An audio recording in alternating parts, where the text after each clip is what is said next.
Apologists. Hi, good evening, good afternoon, good morning, whatever. It's Friday, it's Gin and Tonic time. Welcome to the Gin and Tonic show, where we look at Islam. We don't try and slander anybody. We don't do anything. Let me do what we normally do, and because what we do is first we introduce ourselves. And I first say hi to the panel, which at the moment is just Rob, unfortunately, because I think I like that logo. Good Because evening. Thunderous is a little bit late today. Hello, Rob. How's it going? How's it your side? Yeah, it's okay. All good. Busy, crazy Okay. busy. Decent weather, a little bit of decent weather today and yesterday, a bit of rain. But other than that, okay, man. How's your side? Good evening to everybody who's listening. Bloody blue skies. Damn. 32. That's okay. All right. What we do is we first introduce ourselves, what we do, who we are, what we are not. Then we go give you a little bit of news. Then we go to the Quran block, and then we go to the theme of the month, which this month is we're talking about apologetics, apologists, and what they are doing and what they're not doing. Then we go and look, maybe there's a lecture, maybe there's a video, maybe there's a discussion, whatever. It's the theme of the month. And then we go do some live comments, and then we go and close with the hadith of the week. And with having said that, here is Thunderbird. Welcome, you crazy bird. How's it going?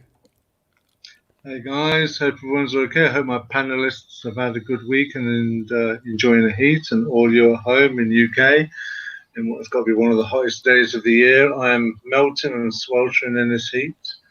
I hope you're all okay, and let's crack on with the show. Hey.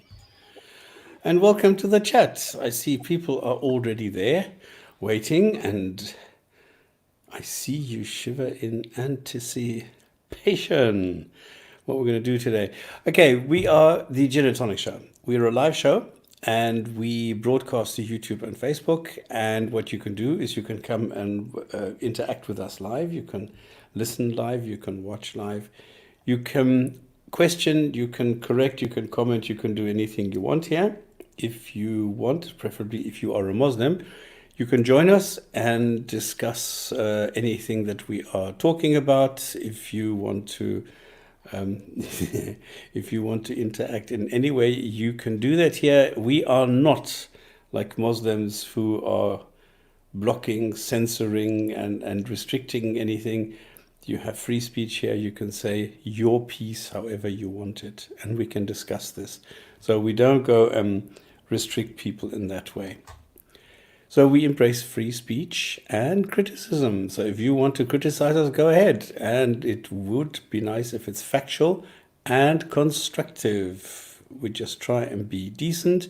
We let the Quran speak. We don't try and get 1,000 scholars or somebody going over each other and battling each other. We try and go back to the root and discuss what we find there. So, are you going to do another funny video review? That was funny. That was serious work. Come on. Well, this is the other thing. You can also suggest things. So if you want to have a specific topic, if you have something that you want to contribute, you're always welcome to have a short, say if you want to have a lecture, 10, 20, 30 minutes, you're welcome. And it doesn't really matter. It's not that we are restricting people. Okay, it needs to be on the topic of Islam, obviously, but it's not that we say, well, if you are an apologist, you're not allowed to come here, you're not allowed to advertise Islam.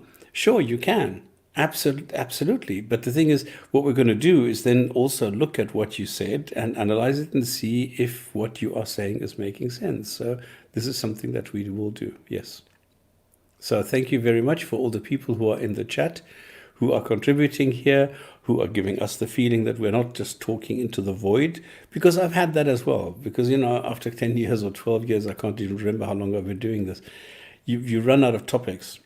And this is why I said, let's try the theme of the month, where we are focusing on one theme and going a bit deeper. And then we do video. So if you want to have a video that we should critique or something, if you want to have somebody else's input on this, go ahead. Give us the video and we'll do that. All right, so what we do is we try and help Muslims and non-Muslims alike to understand and handle the Islam of the 21st century. And this time it's about apologists, apologetics, last installment for this month.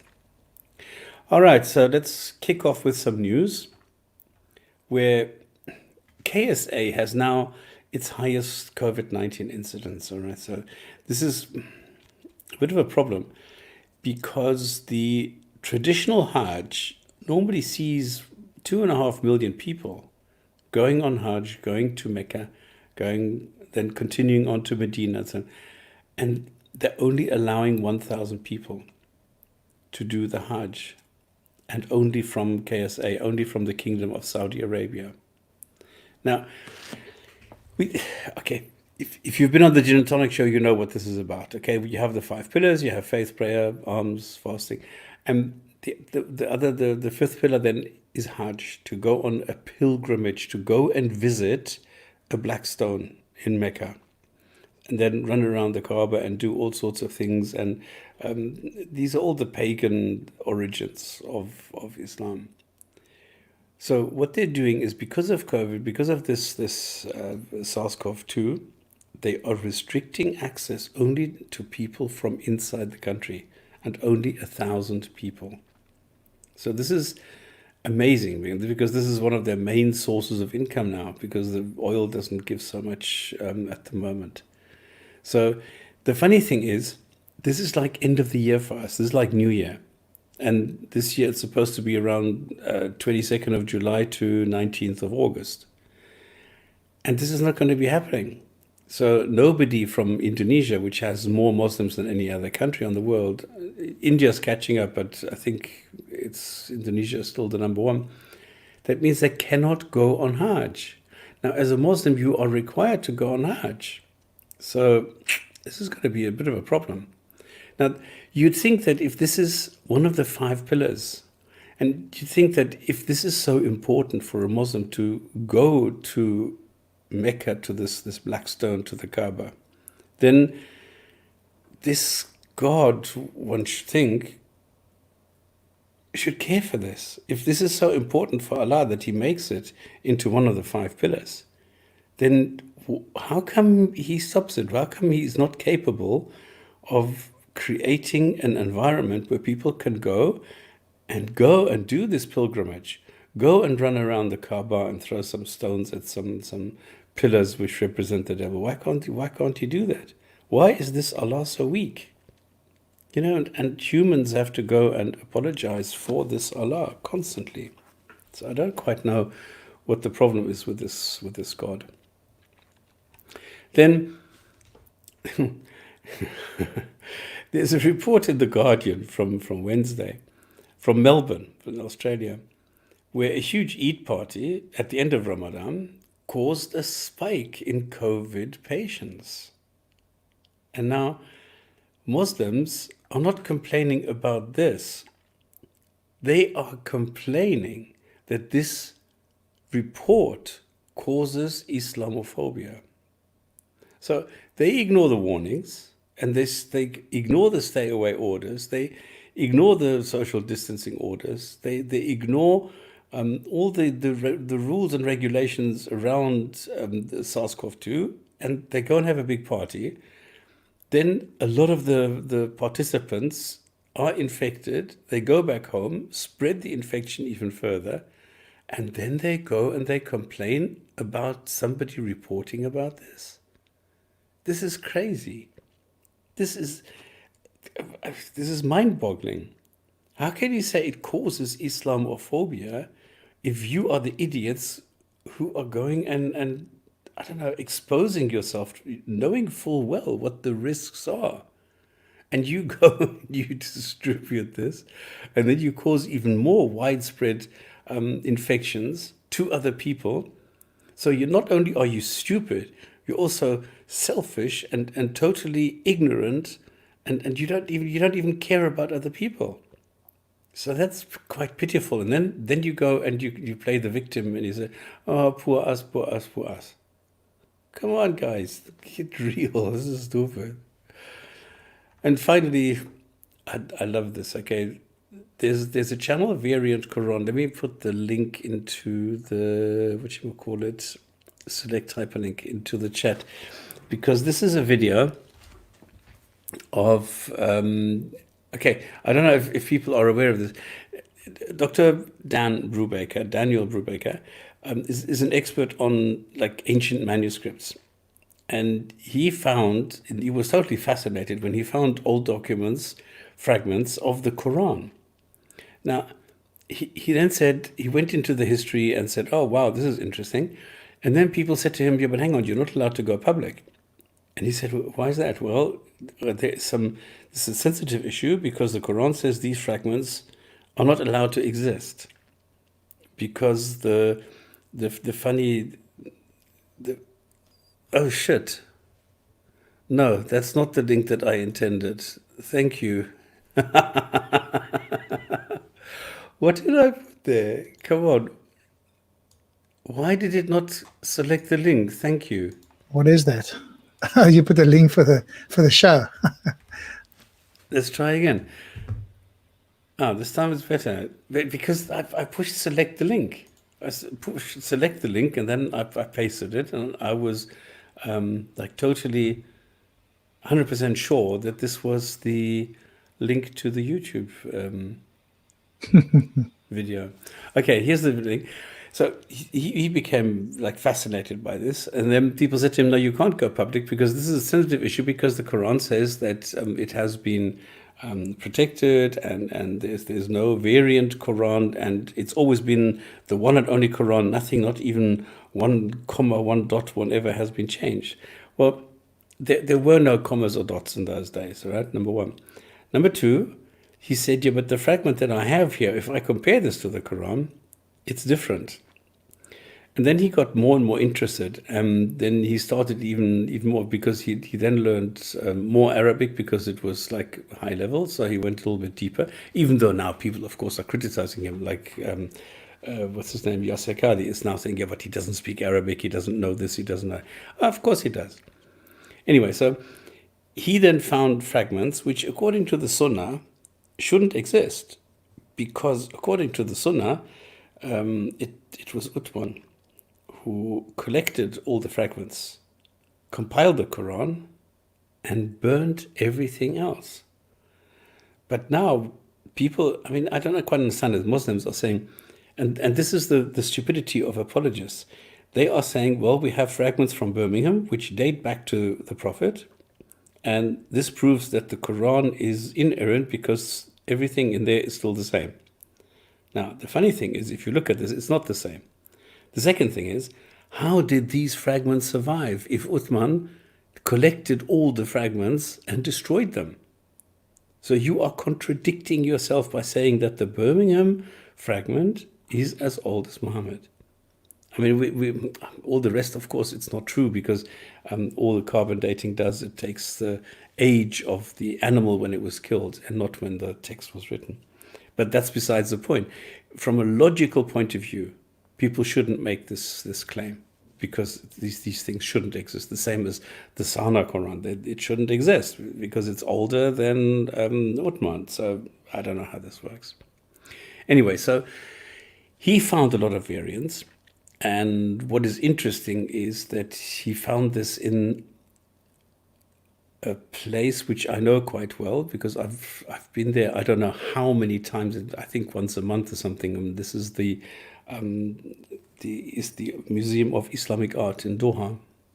A wonderful place, really. I mean, it's so beautiful. Do I have?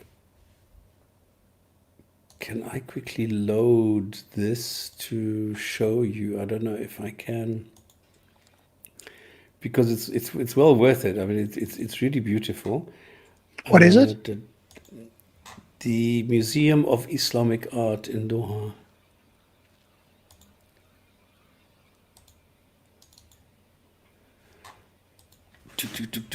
Islamic. Let me quickly see if I can find this. Of course, when you're in a hurry, you don't. Okay, here we have a couple. This is Fana, the culture. It's quite funny when you have all these lectures by the various scholars, and then it's a room where I've been to. I've sat in exactly this chair. So this Are you is sharing quite funny something when- there? We can't see anything. Sorry? Are you sharing anything?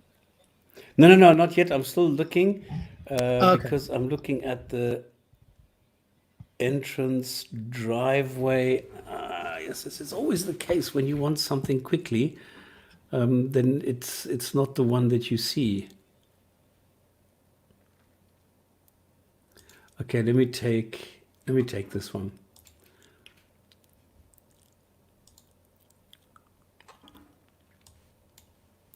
Then I'll have to go like this.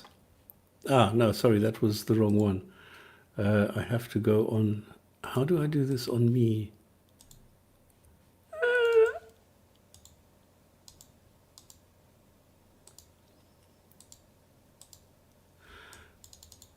Not Why sure if you can't can. I click on me to make it full? Ah, here. Sorry, I was looking for this button, but it wasn't in the main screen, it was in the side screen. So this is the Museum of Islamic Art in Doha, in Qatar. And this is where he found this document that he's talking about at the moment. And that is truly fascinating. That is truly fascinating. And he's showing all the different mistakes, errors, corrections, different things that have changed, that are different today. So he's showing all the different variants in the Quran, of the Quran. And this is only one page. And he's saying he has several levels because he has this on a scholarly level, but he says at the moment he's not doing that because he's done that. At the moment he's sharing this with other people who can appreciate the information and not in a scholarly way to try and find holes or to try and try and challenge this or something like this. No, he says at the moment he's not interested in that kind of thing. At the moment he's just trying to transfer the information to people. And that's brilliant. So this is the last piece of news that I have. Any other news that somebody wants to add? There was something here. Where did I see it? Has it disappeared on me? Just see here. Here we go. So there was in the US, there was Muslims for Abolition, a group backed by Shia apologist Linda Sarsour. And on the eve of September the 11th, 2019, Muslim reformers went to Ilhan Omar, who's some senator or congresswoman or whatever in Congress, yeah. Yeah, Congress in the US. So she's a Muslim congresswoman, to ask the appalling questions about Islam the congresswoman refuses to address. At the University of Minnesota, Muslim reformers Dr. Zahidi Zasser and Astra Nomani, you know her, I think, stops, met a mixed crowd of Muslims and non-Muslims, curious attendees and critics. The event was organized as a response to Omar's earlier put-down of liberal Muslim activists who asked the congresswoman to denounce the practice of female genital mutilation. At the town hall, the question of slavery in Islam surfaced, which garnered varied responses from the reformers. Dr. Yasser and Nomani addressed the question by suggesting looking at verses in context or choosing to no longer follow those verses. Somebody else, can't pronounce the person's name, shared a belief that the early Muslim gravely erred in allowing slavery to exist in any form under Islam, which of course is interesting since it's in the Quran and Muhammad had them. So I'm not quite sure how you get away with that. And there's a long thing here about this person trying to justify it, but I think we're pretty clear that trying to avoid slavery is like saying that the sky isn't blue, right? It's just not going to work.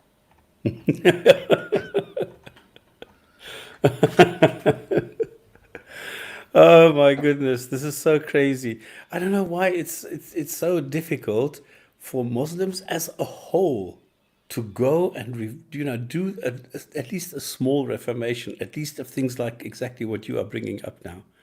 At least this is one guy or one item, one topic that everybody should be in alignment with, that everybody says, look, we reject this.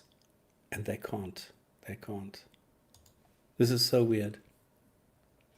Yeah, but that's what the book says. So if you can be consistent with the book, you have to accept it.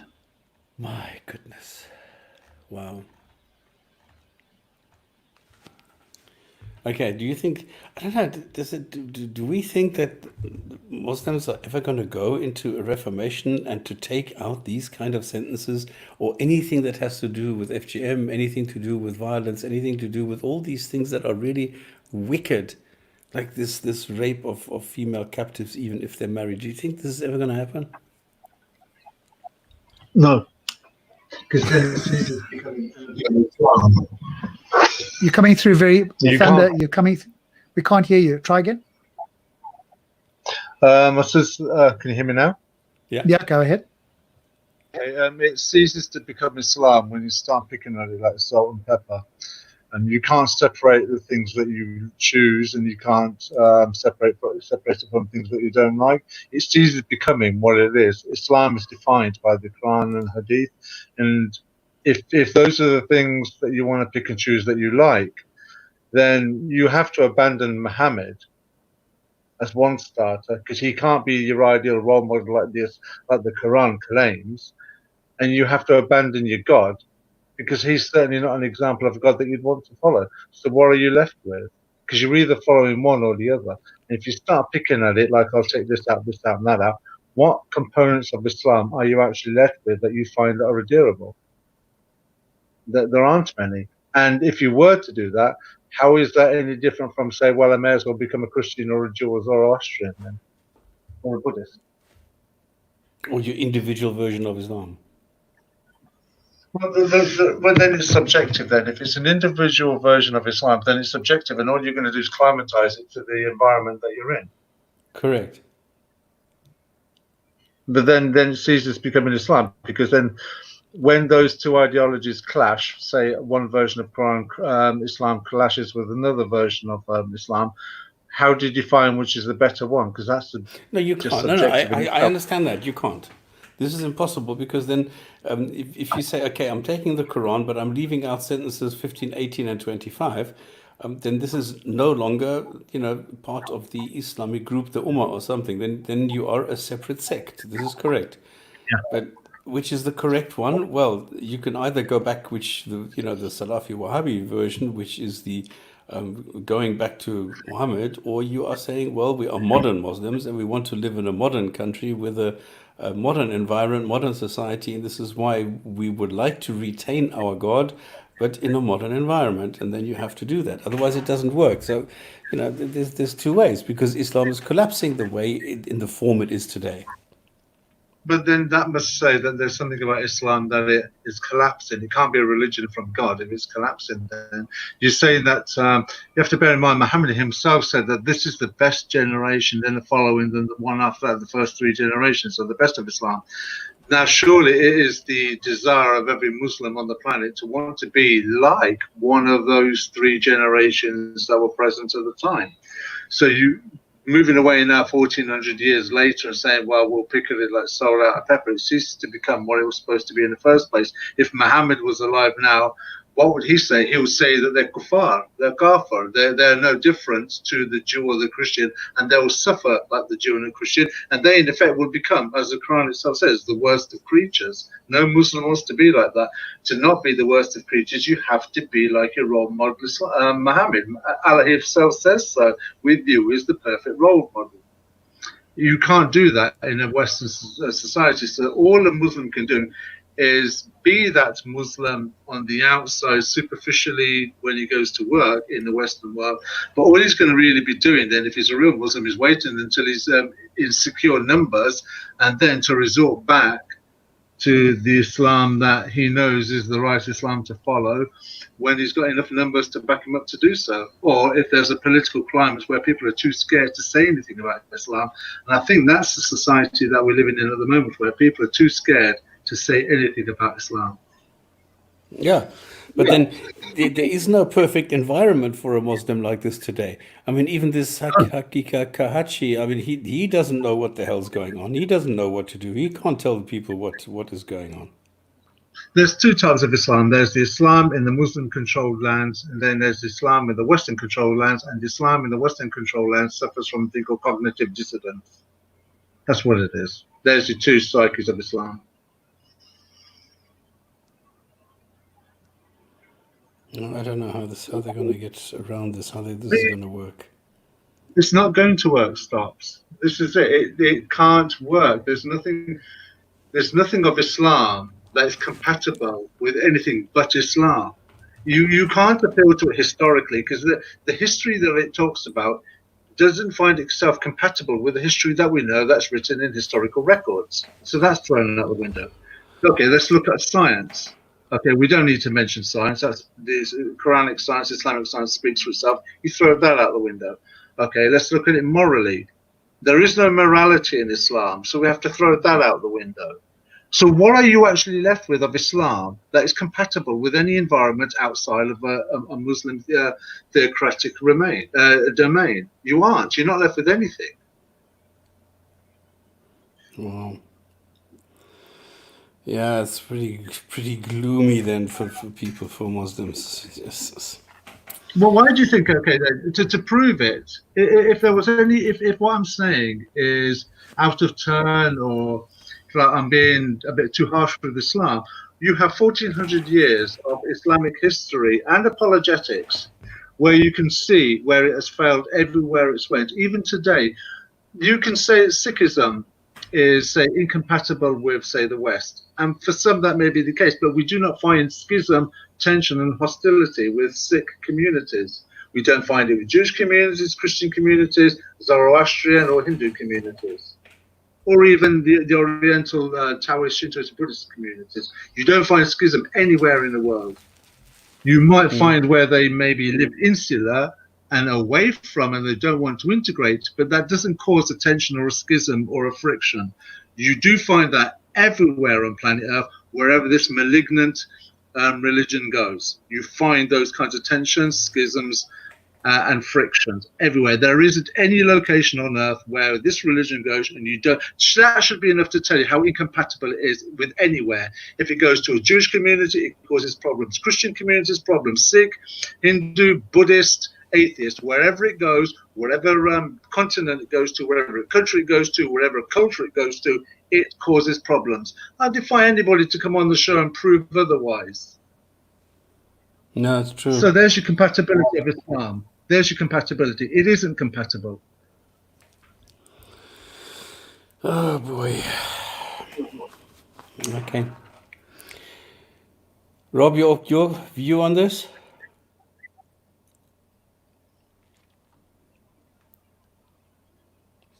So do you think there's going to be any possibility of any kind of a reform to prune or trim the Quran somehow?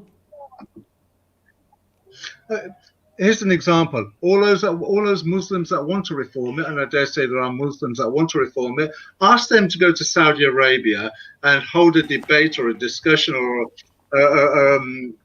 some kind of council to see if they can reform Islam. But here's my advice to all those Muslims that want to reform Islam, they're going to go to Saudi Arabia and do that. Make sure you write your will and make sure your ticket is only one way, because you won't be coming back and seeing your family. Okay. And if that is the counsel I can give to them, what is that telling you about the reform?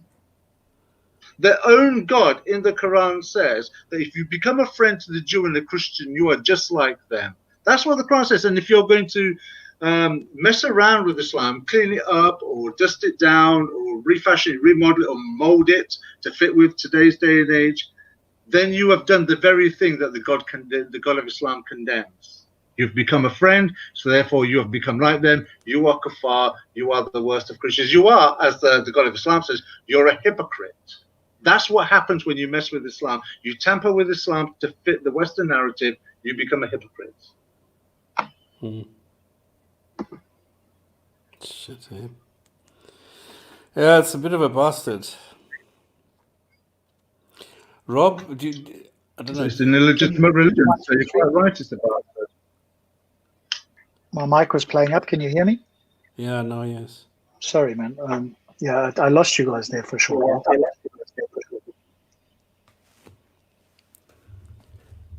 Do you have an why is the opinion religious on whether Islam? do you think it's possible?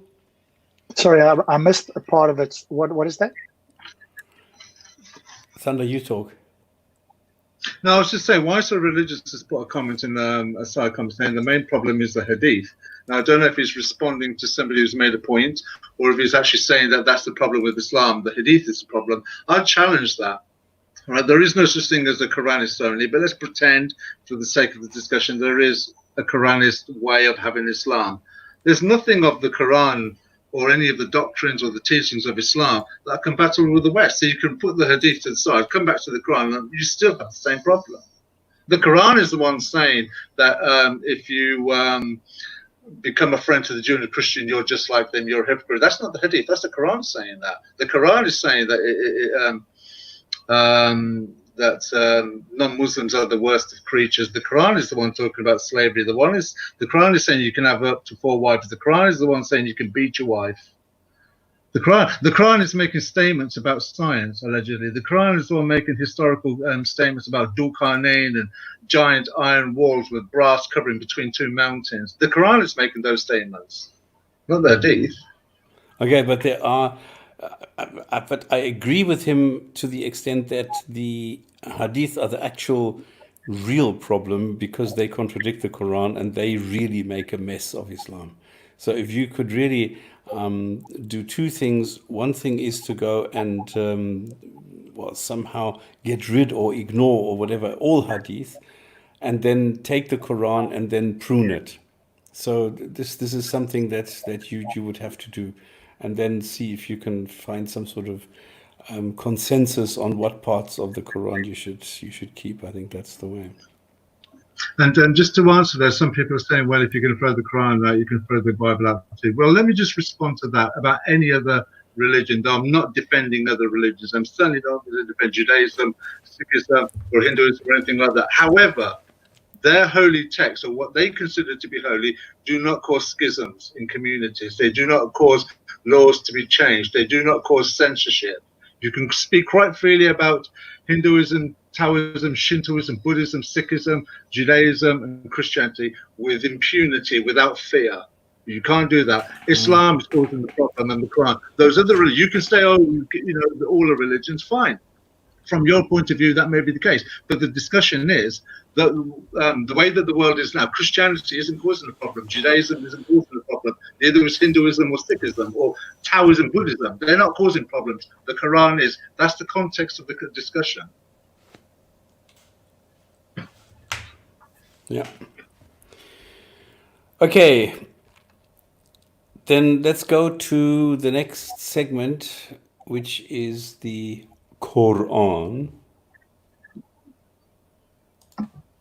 because I have prepared here a Reader's Digest version of the Quran, where I take individual sentences, and it would be nice if either one of you can read along to see that I'm not talking shit here, I can bring it that up. this is to the best of my knowledge what it actually says there, that I'm just trying to, make it as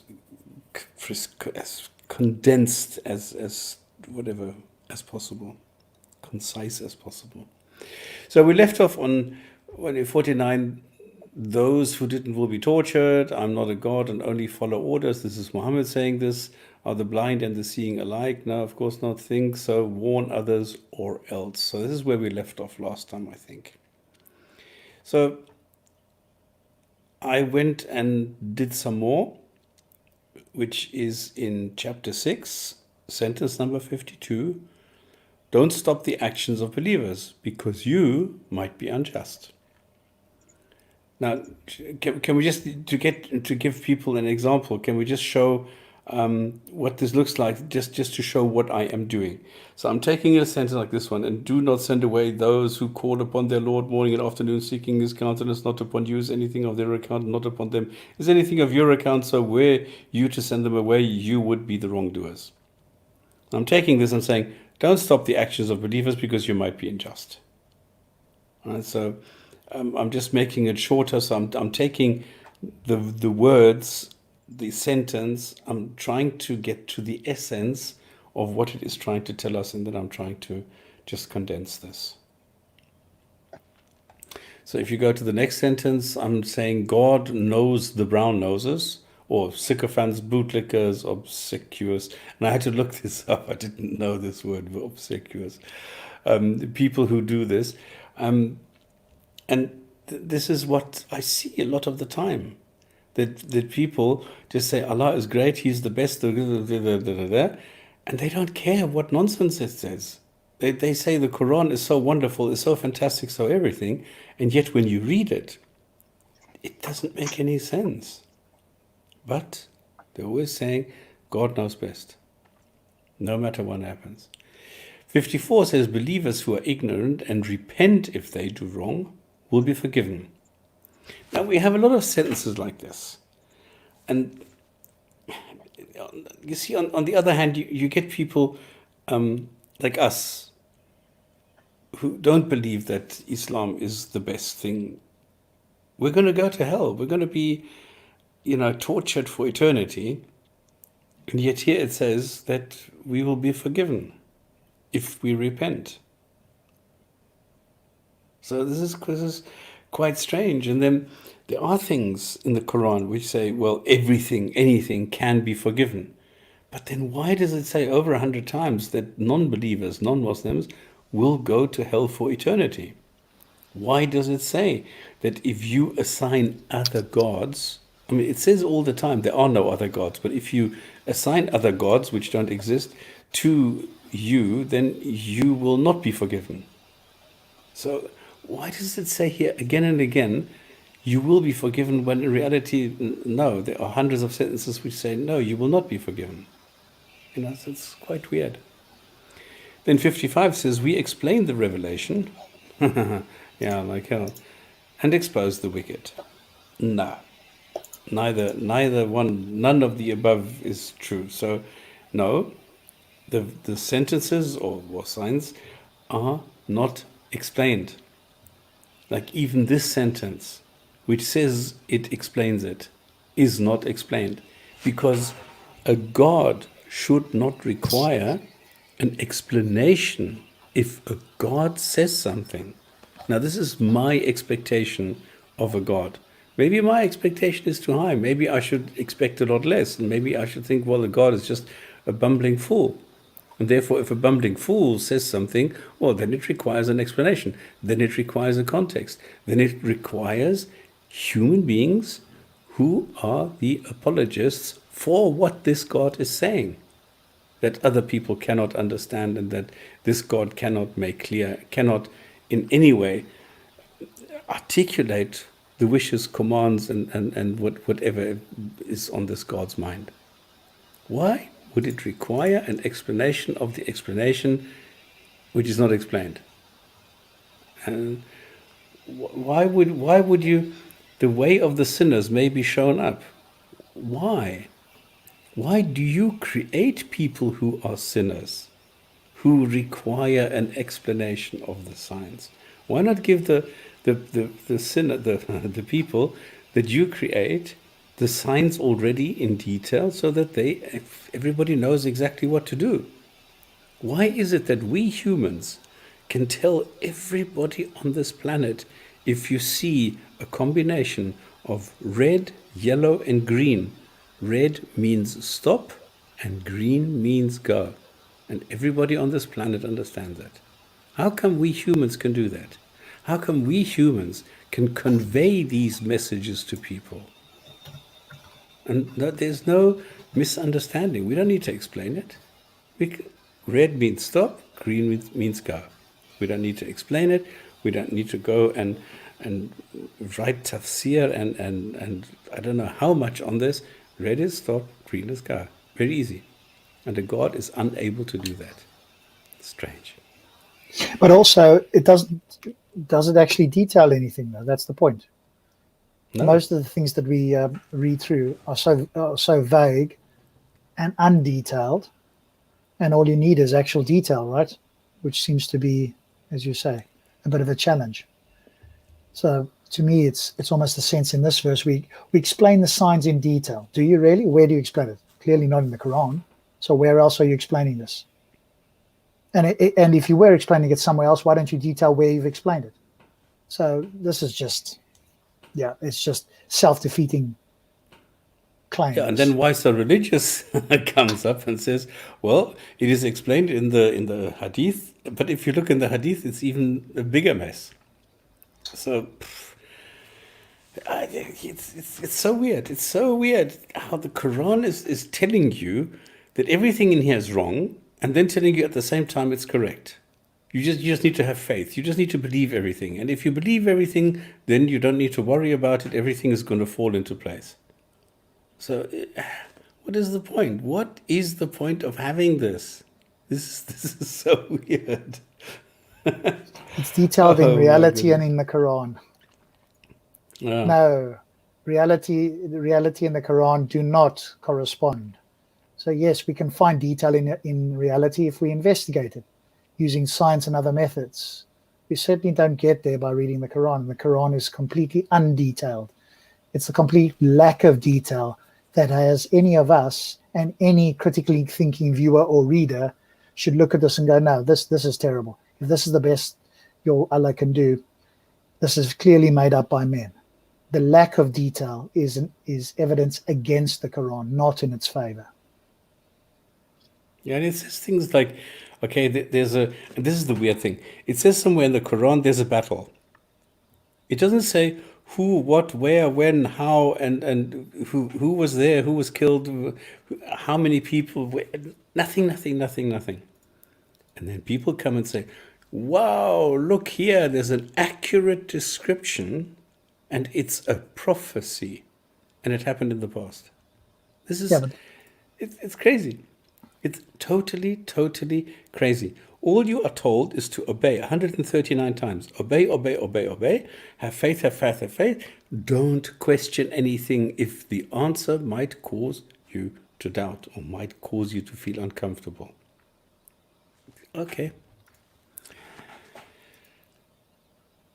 Tell them you praise only the one God and are guided.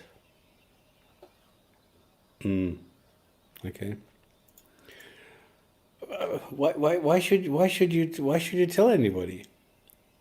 Why should Muhammad tell us to praise only one God? And why do you need guidance? Why do you need guidance if you are not lost? Why can't a God instill in you, don't do this, this is good, this is bad, and that's the end of the story? Then you will not have sinners. You will not. If a God says to you, listen, don't drink alcohol, don't keep human beings as slaves, there is no misunderstanding. And then we don't need to have any explanation. We don't need to have any kind of apologetics around this. It's clear. But the Quran does not say that. And why should you require guidance? Why do I, the unguided, not kill somebody just when I feel like it? The same as the Muslim. Where the Muslim says, well, this is what the Quran tells me. Yeah, but hang on, the Quran doesn't tell me anything, yet I know this. So if there is something built into me, then I don't kill anybody, and neither does the Muslim. But the funny thing is, Muhammad does. As soon as you cross him in any way, Muhammad has other people killed. So where is the morality in this? So my level is much higher than that of any Muslim. So anyway, 57, it says, just hang on one sec. Why So Religious is saying something about, look at your Facebook. I sent a screenshot of a message that I sent, but wasn't in chat. Show the chat that my message is being shadow banned. Nobody's shadow banning you, so I don't know what you're talking about. I'm just looking at the message here. if the Jews followed the religious laws, they would be worse than Muslims. That's the thing that he put there. Maybe YouTube is doing it. I mean, as far as I can tell here, you've got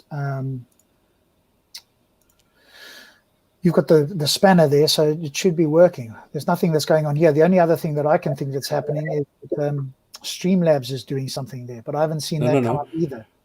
Rob, I've seen this before. It's both. Sometimes I see a message in Streamlab, in StreamYard, sorry, that I don't see on YouTube. And sometimes I see messages on YouTube which I don't see in StreamYard. So both are somehow taking out sentences. Like if you, in StreamYard, if you write something, I will kill an animal, it will never appear. It will be taken out. Whereas if you say something in YouTube, I hate all animals, this is going to disappear. So there are different levels of the things that you can and you can't do. So yeah, both I mean, he's putting in the chat here, if the Jews followed their religious law the way they worship the law, they would be worse than Muslims. But somehow this message apparently is not coming up. Yeah, but the thing is, that's if the Jews, it's not the Jews actually are. There's a difference. And if the Jews did that, there'd be in one geographical location doing it in Israel. The comment I made is based on the worldwide as it is today, not if the Jews did this, if the Jews did that. The Jews are not doing any of that, so it's an irrelevant mute point. We're talking about, can Islam be compatible with the West?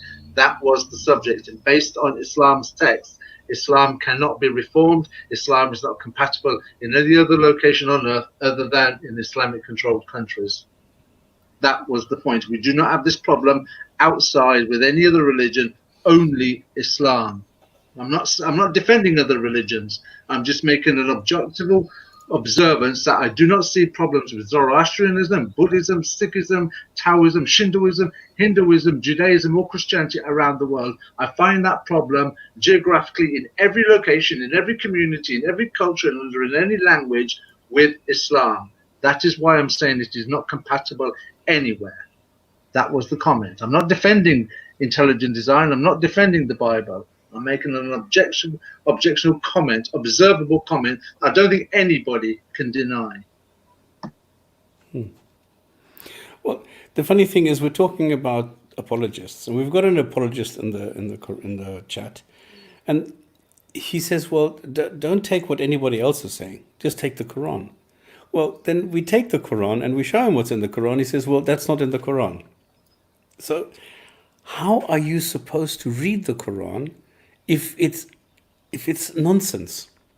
How can you read the Quran if it says, well, you're allowed to beat your wife, and then you say, well, that's not what it says, and yet for 1,000 years everybody has understood it the same way. And we see, I mean, look at these sentences here. Tell them you praise only the one God. Well, what do you mean only the one God? Which one is the only one God? If there is only one God, you wouldn't have to tell people there is only one God, because then there would only be one God. So this does not make any sense. And this is why you need to explain this and say, well, what is intended here is that it's talking about the one God, which is Allah, which is the one in the Quran, who claims that it's the only God, and the others the others don't exist. He is the only one, and the people made up the other gods. Why do you need this explanation if there is only one God? That's so crazy. It is so crazy what you find in the Quran, and then you say it's not in the Quran. What is the point? Don't you understand that you are a joke? Okay. 57. I have evidence and the truth from my God. You don't. Well, you don't. You don't have evidence. You don't have truth. You don't have your God. You don't have anything. He is the best of all judges. Well, how many judges are there if he's the best? Again and again, you have how many gods are there? If he is the best of all judges, if this God is the best of all creators, how many are there? If he is the best of all, what is it, schemers, how many schemers are there? So you're absolutely you're shooting yourself in the foot with your sentences. I, 58, I can't provide evidence and God will decide. This is Muhammad saying, I can't provide evidence. God will decide. Well, on what basis? On what basis can a God decide if you are not told what is correct? How can you come to a decision what is good and what is bad? Is it good to beat your wife or not? Is it good to have 1,500 slave girls on the side or not? So how can you decide this if the Quran is not clear and it doesn't explain it? You can't. God knows all and it's documented. No, it's not. This is the whole problem. If God knows everything, this God should know that we today are showing this God up and showing that it's incompetent, ridiculous, and it's useless. The Quran is one of the most badly written, most useless books on the planet. And this God should know this. If this God knows all, he should know that I am saying today it's useless. And then it should read the book and say, oh shit, he's right. Let me update this. Let me correct this. Let me make it better. It doesn't happen. So what does it tell you? Number one, there's no God. And number two, this book is not by this God. This was written by human beings. And that's documented. Especially at the end there, right? But it is written in a clear word, if you look at that part from Sai International, but it is inscribed in a record clear to those who can read. Well, we're all reading it, and it's not clear. And if we ask the Muslim, he wouldn't be able to claim that it's clear either. Because if we asked him specific questions around particular verses or, a bunch of surahs, he wouldn't know. He'd have to guess, he'd have to appeal to tafsirs, and they were trying their best to work this out as well.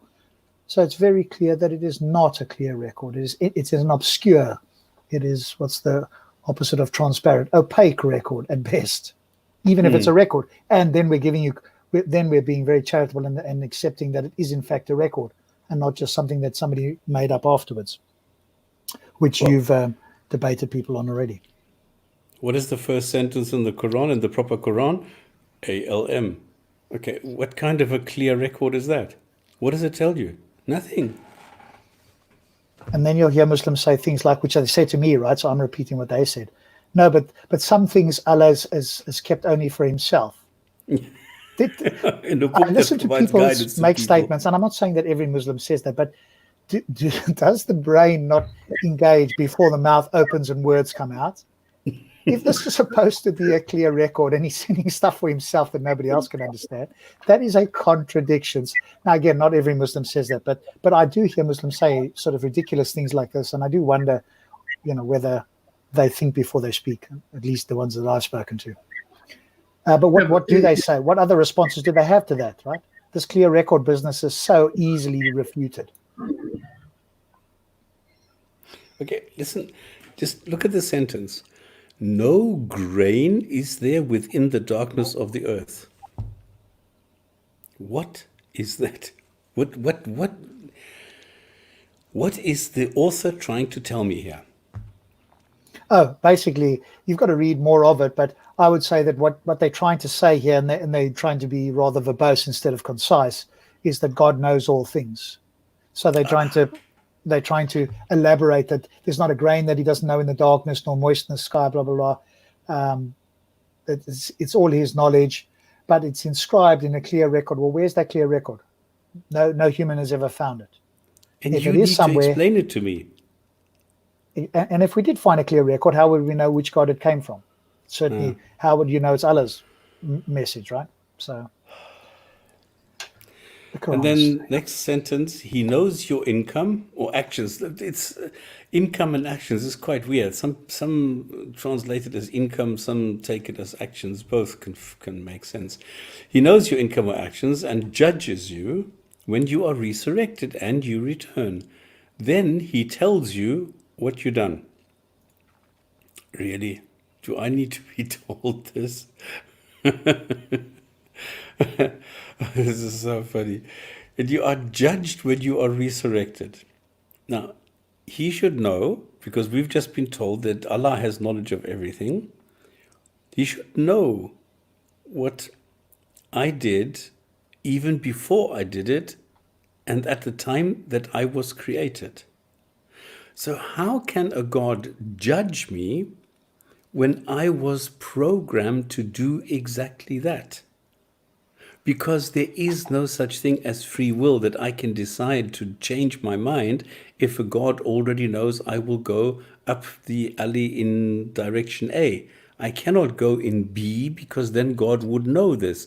But if he knows I'm going to A, I cannot change my mind because he has knowledge of everything.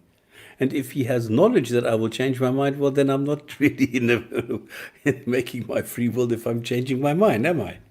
So this whole judgment thing of a God who's already pre-programmed me is nonsense. Yeah. And then he tells you what you've done. 61. He is supreme. Really. This is a God writing his own book. I am the super stable genius.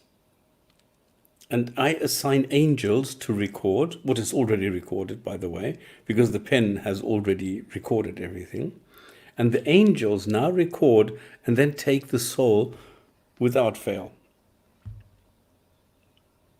Now, how can you take the soul without fail? So without fail means always, always successfully, and never with a mistake.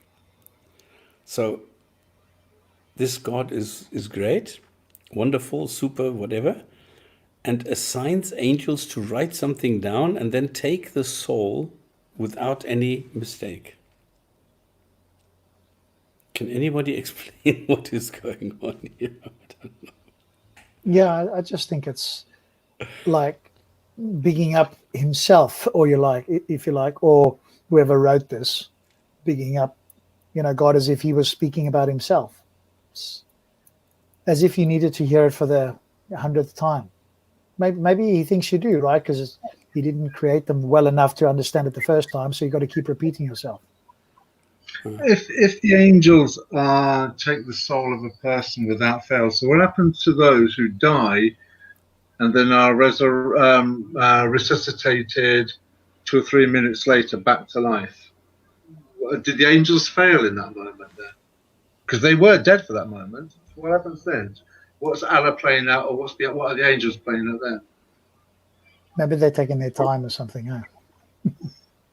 Got the wrong guy, a bit like Heather Can Wait, and Warren Beatty. Is that the game played? Yeah.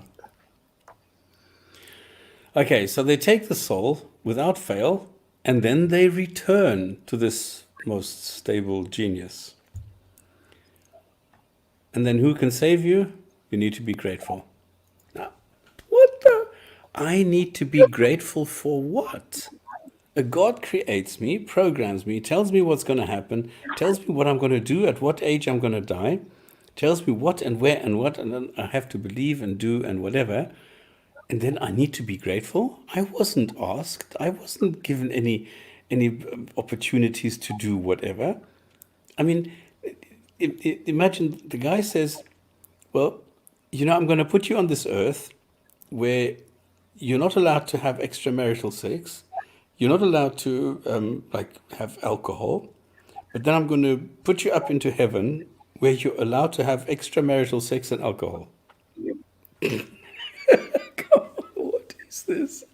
It's as though the people in the 7th century only wanted 2 things, and that was extramarital sex and alcohol. That's all what they were thinking of.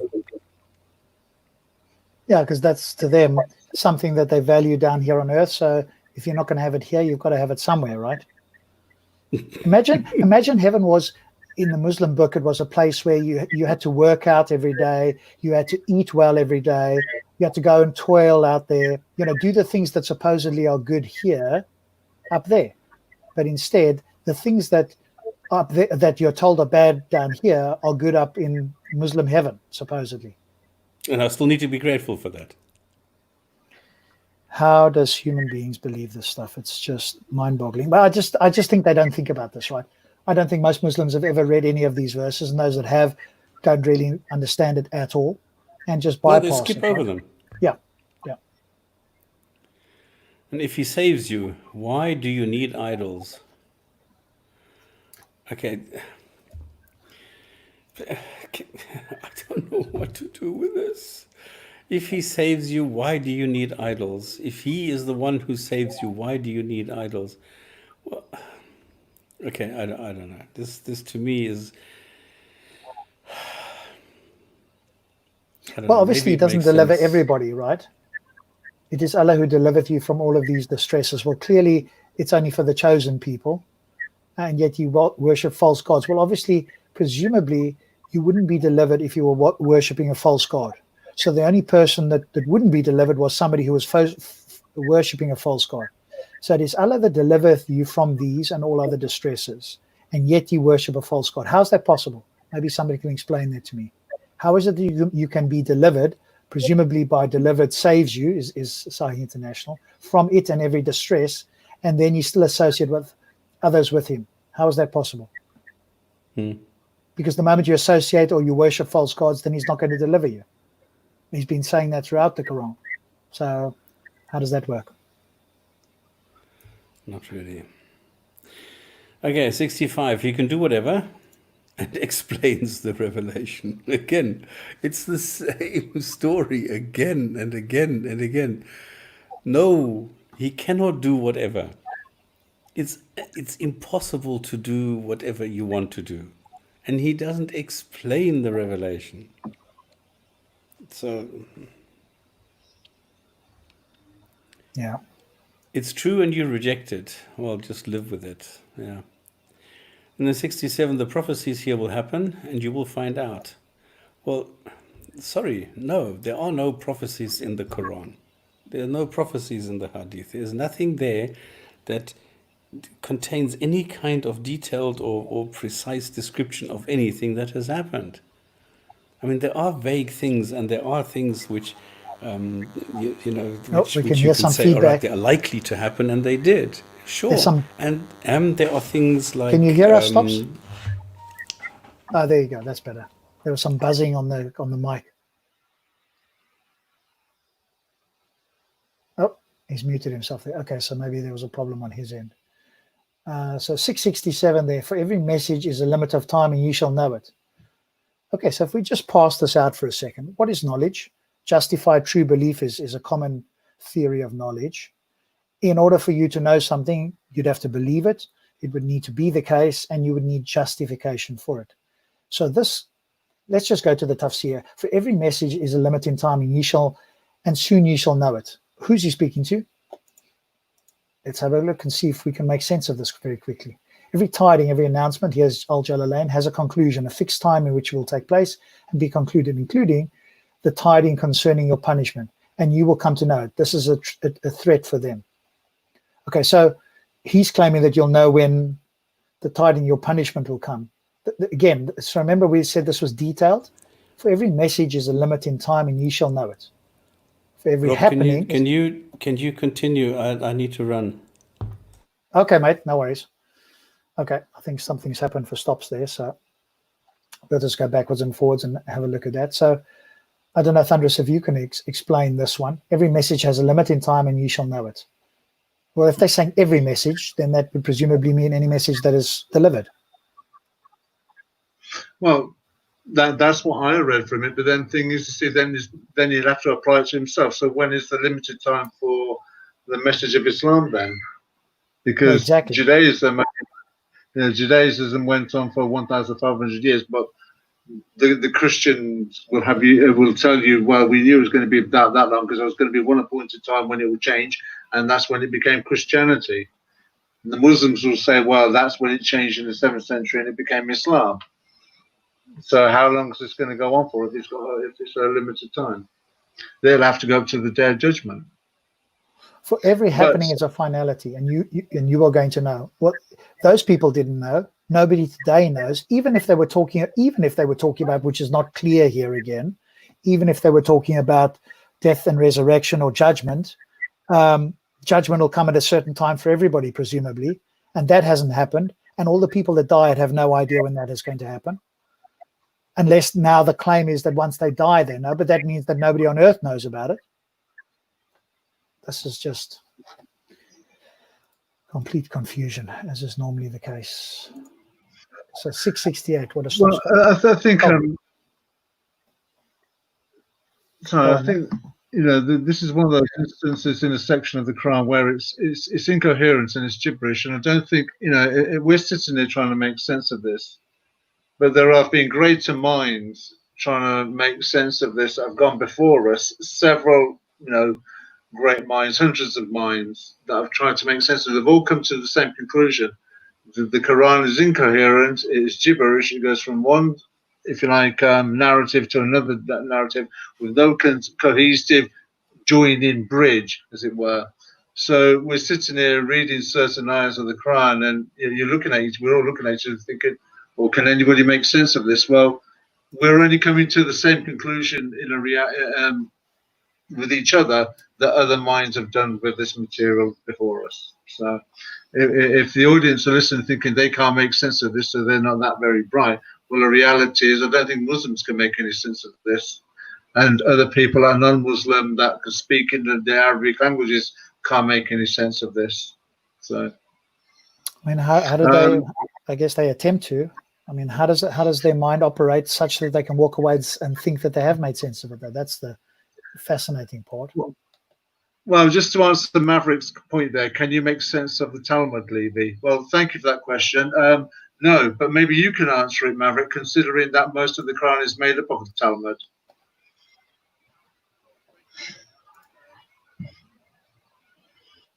I think the sarcasm is going to be lost on him. All right, let's 668. Don't sit and discuss the Quran. If you forget and remember, don't sit and discuss the Quran. Okay, let's have a look at this. And when ye seest men engaged in vain discourse about our origins, turn away from them, unless they turn to a different theme. If Satan ever makes thee forget, then after recollection, sit not thou in the company of those who do wrong. And when you see those who engage in offensive discourse, who decides what offensive is, right, concerning our verses, then turn away from them until they enter into another conversation. And if Satan could cause you to forget, then do not remain after the reminder with the wrongdoing people. If Satan could cause you to forget, how would you know if Satan did that to begin with? Then do not remain after the reminder with the wrongdoing people. Well, how would you know that there's a reminder from wrongdoing? If Satan caused you to forget, you wouldn't know that people were doing wrong, presumably. Well, I think the point here is that stay away from people that are being critical of the Quran. That's That's another way of putting it, right? Basically, if someone being critical of the Quran, using logic, and history and science and morality to try and make sense of what I'm saying, well, stay away from them because, obviously Muhammad's going to say that because, and he's going to put the slur on it that they're all being misled by Satan.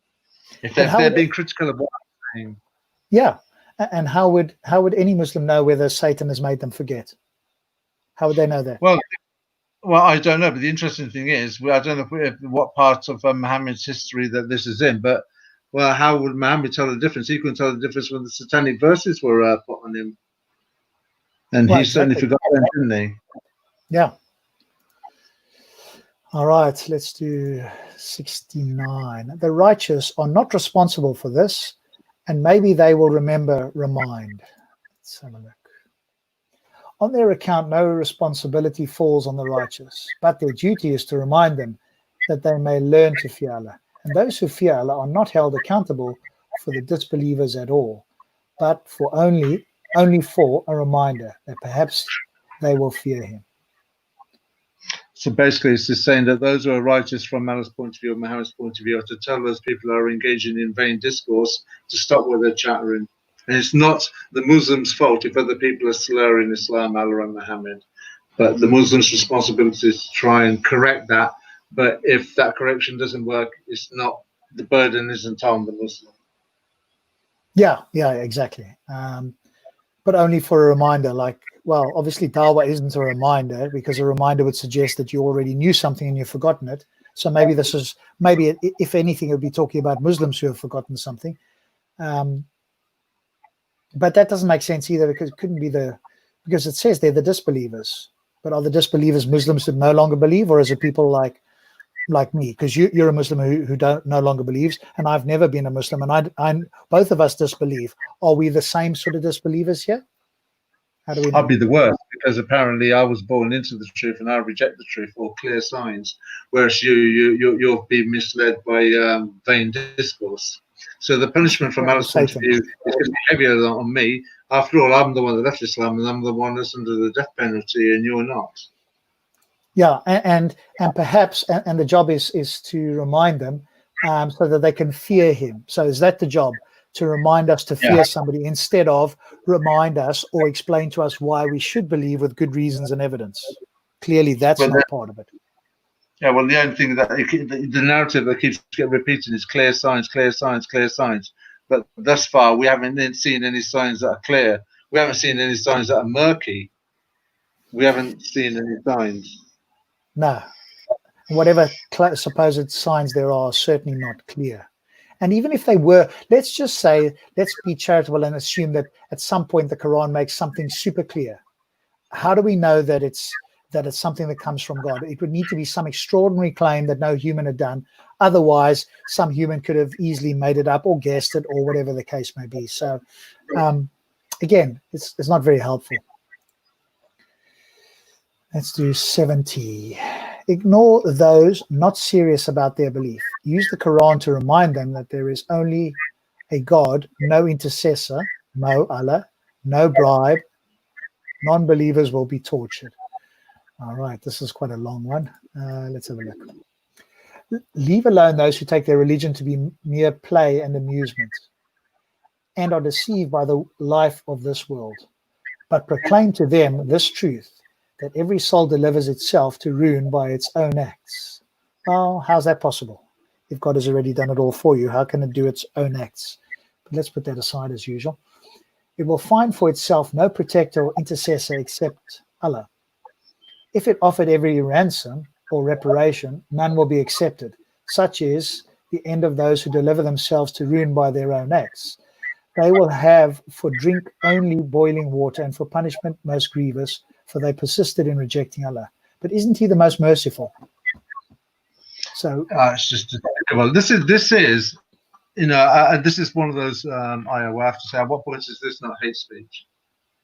In today's current climate of tolerance and inclusion, how is this not hate speech? yeah, that would be interesting, right? Imagine that we made up a book that we said came from Xenu or an equivalent of Xenu, right? Because we don't want to borrow from Scientology. Thanos, right? Or maybe that'll be copyrighted. I don't know. You know, the great one or something, or the bad one or whatever, right? Or the unseen one, right? And then made some stuff up like this, and anybody who wasn't part of the unseen guild would have these punishment. I bet people would attempt to make it hate speech. I think somebody should try and take all of these verses out of the Quran, like beat your wife, or non-believers, or the worst of creatures. Just put it all, edit it out, and try and sort of like redact it so it doesn't look like it's come from Islam, and actually propose it as a new manifesto. I'm setting up this religion, and this is my new manifesto, to see how far it would be before, you know, you're banned and how can I say, vilified, maligned, all those negative, if you like, repercussions that will take place. Yeah. Only for you to reveal at the end, well, actually, all these texts come from this book here. I just merely edited them. Yes, exactly. That would be, because people have done that, right? And you know, they've shown Muslims, they've taken verses and said X, because I don't know if you've seen the dawah going around where they will take kind of the best verses out of the Quran and then go to people and say, where do you think this came from, right? Or they'll do the opposite. They'll take the worst verses from the Bible and say, where do you think this comes from? Make it sound like it came from the Quran. So they'll cherry pick either way, the best of theirs or the worst of somebody else's, or the claimed worst of somebody else's, and then go and ask people where they think it comes from. Because they obviously say it with an accent, etc. And people go, oh, that comes from, no, that didn't come from the Quran. The Quran says these lovely things. That came from the Bible, they'll say, or whatever, or the Hindu scriptures, or this one or that one. anyway, yeah, that's cherry picking, right? But this is again what the apologists do, and this is the last show with that sort of thing, and so we know that happens. I mean, I've seen that and been exposed to that, and I'm sure you have too.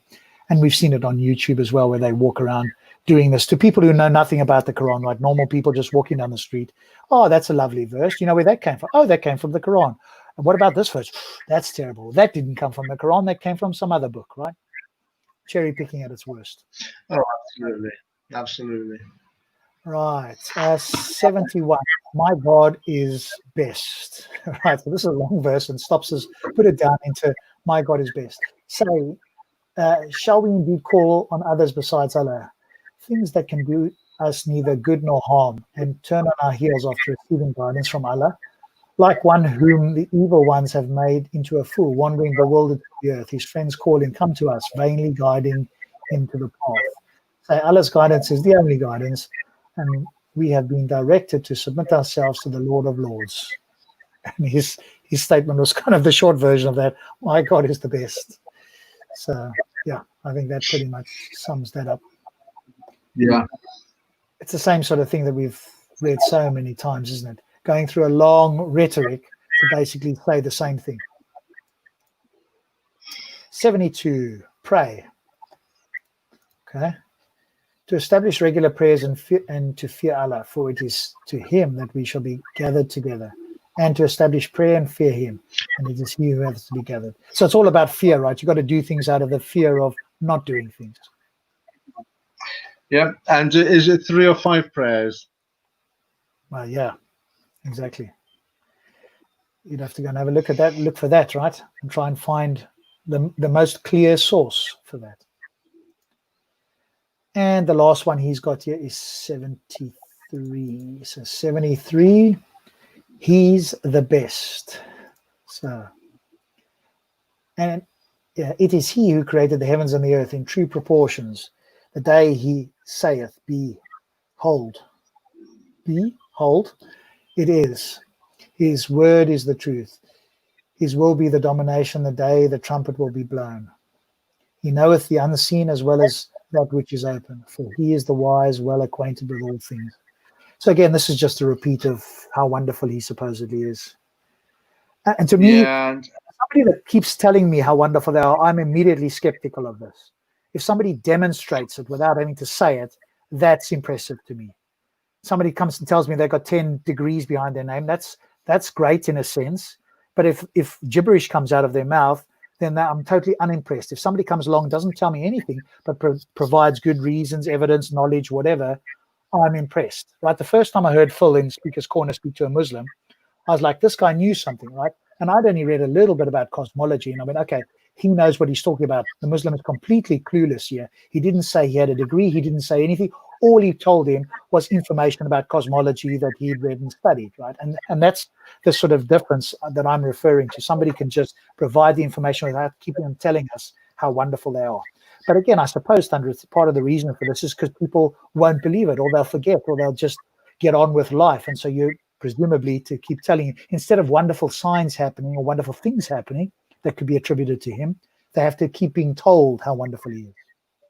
Well, that's how propaganda works. When you look at historically at fascist-controlled countries or dictatorships, you'll find that reminder, if it's not verbal, if it's not done through the radio or through the TV, you'll see imagery through the country of the image or the silhouette of the leader, and he's got a baby on his shoulders or a bowl of rice, or he's got a big smile and he's got a big bowl of fruit in his hand, as if to suggest that he's providing all these things, he's doing those, or all these things you're enjoying are a product, as a benefit that's come from this great leader, when the reality is, when you look at those countries, they're probably the most impoverished of all of them. Because the dictator or the leader hasn't done the things that the propaganda has promoted that he will do or is doing. And it's the same thing with Allah. He keeps talking about how wonderful he is, how merciful he is, what a wonderful creator is, yet there's never any example or demonstration of Allah actually doing the things that he claims that he's able to do. Yeah, exactly. So it's always telling you about his supposed wonderfulness. And even if it's told that he did something wonderful, how do we know that actually happened? That's the other side of it. So Well, yeah, this is where it goes. This is where it goes back where with modern Muslims today. The thing that he's done is the Quran. The Quran is that miracle. You've heard it from Benny when when Benny was on the show last year that he came with speech. Nobody had heard speech like this. You have to think to yourself, well, what words and sentences? How is there anything miraculous in that? And the irony is, and I keep saying this, whether people are religious or not, if you were around in the days of Jesus, and let's presume for the sake of this discussion that Jesus did the things that he did do, nobody could replicate them now. However, with Islam, if the Quran is this miraculous book that they claim it to be, then why is it people can replicate it? I can sit here, look at the Quran, and write the Arabic. So I'm imitating or copying what Allah is able to do. Yeah. That's right. So it's not that much of a miracle if it could be replicated. That's the point I'm trying to say. Whereas if you believe in other religions and their so-called miracles, those miracles can't be replicated. Yet this one can be. So where's the miraculousness in it all? Yeah, assuming that an event happened in reality, whether it's Christian or Muslim, if it was a unique event and it was an event such that to our understanding cannot be replicated through through nature, then that would be a unique event. But as you say, pointing to the Quran as a unique book is certainly something that none of us accept here. It's just there's no ways we're going to accept that this is There's a movie called Glenn Ross, and a great movie. Fantastic, very underrated. And to be honest with you, I'm kind of glad it's underrated because nobody likes it. Well, nobody knows about it. Anyway, blah, blah, blah. I digress. There's an interesting line that the Al Pacino character uses in the movie. He goes, I subscribe to the law of contrary to public thinking. I paraphrase, but he says that basically if the public says one thing, I'll think something else. And it's very much what the Quran, I can't know, but when Al Pacino says that line in the movie, I instantly think of Islam. It says one thing, but it does totally the opposite. It claims to be a miracle, and it's anything but a miracle. It claims to be a book easy to understand. It's anything but easy to understand. It says it's a book of signs. There are no signs in the Quran. Do you see what I mean? Every statement it makes is opposite to what it is. So that's what I find miraculous about the Quran. If anything, that it is totally contrary in everything that it claims. It claims to be a historical record. There's no historical record that can be testified to it. It claims to be miraculously preserved. We've now realized, right, in recent findings, hang on a minute, it hasn't been miraculously preserved. Far from it. It's the opposite to what it claims to be. So everything about this book is totally the opposite. Yeah, and especially the book itself, right? The book is just is a set of claims that need to be confirmed or falsified by some other information. Again, people come along and say, well, it's evidence. No. Something else must be evidence of its claim, and we just don't see that. And if the claim is that the book itself is evidence of how wondrous it is, well, that's circular reasoning. And as we've read through the book, it's anything but that from our point of view. And if you had a Muslim on here that could attempt to think about these things a bit more deeply, we'd ask him, how is this miraculous? And then you would see what would happen is the standard will be lowered to next to nothing. The standard has to be lowered because if you have a high standard, the Quran cannot possibly meet it. If you have an abysmally low standard, then of course anything's possible. I mean, you could read Scientology and believe it, right? So it just depends what your standard is, and can you apply it consistently. So on that note, Thunderous, it's since I think Stops has stepped away for the evening, so no, I'm back. Oh, you're back. Welcome back, sir. Welcome back. Okay. Hopefully you're all good there. Okay. Now I wasn't sure because I quickly had a look and I did find a couple of short videos by our friends Dawa is Easy. In fact, I found one by Shamsi that is only 10 minutes. So I thought that was an opportunity. But if there was some other content, then obviously we could have done that or finished early. So I was going to open it up for your guys to make a decision. Okay, did you finish this? Did you carry on with the Quran sentences? Yes, we finished those. Yeah. Brilliant. And I can mark those up to 73. Correct. Yeah. And I can mark those as done so that I know what to do next time. Brilliant. Super. Thank you. Cool. So it's up to you, my good my good host, whatever you'd like to do is up to you entirely. Well, I wanted to go into a couple of apologetic examples of what we are seeing the in the scene today, where people are saying things that I don't know. It sounds so unreal. Like, for example, a sign which is from the Quran, a sign that God exists is that He created day and night. This is the apologist's favorite claim. As soon as it comes to anything scientific in the Quran, this is the number one thing that they are doing. The sign of day and night is the evidence that God exists. Now, anybody, above fifth grade, I think, knows that day and night are just the effect of a spherical object turning and spinning and facing the star and that's it. So, Yeah, it's just number photons, one, right? it's you can't create a day and night. It's an effect of something else and not a creation. Let's put it this way, Stops. Had the Quran explained in detail, even if they couldn't understand it, if it said something like, and we will explain in detail how I created the universe, for example, Allah created the universe, and you won't know, but in time, in years to come, humans will discover what I have created in such detail that it will be stunning to them. And it was Yeah, in where I'm such slowly detail, guiding them. Yeah.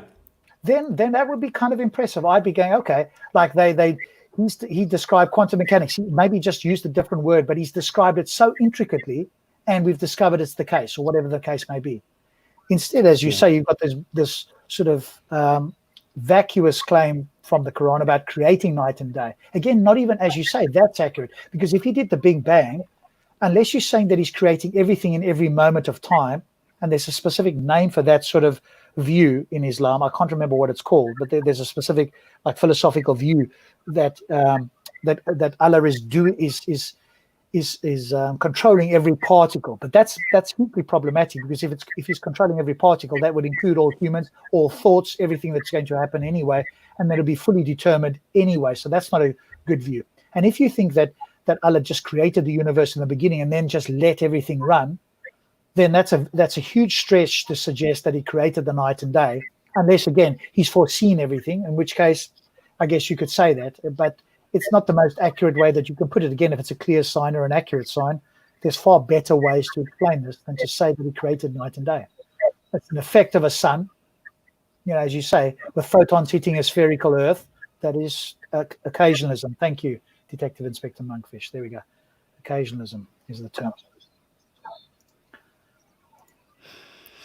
And this is the point. So if, again, this is my, maybe it's too much to ask, but this is my expectation that I would have a God. I created a star in the solar system along with some planets, and they're all spinning, some clockwise, anti-clockwise.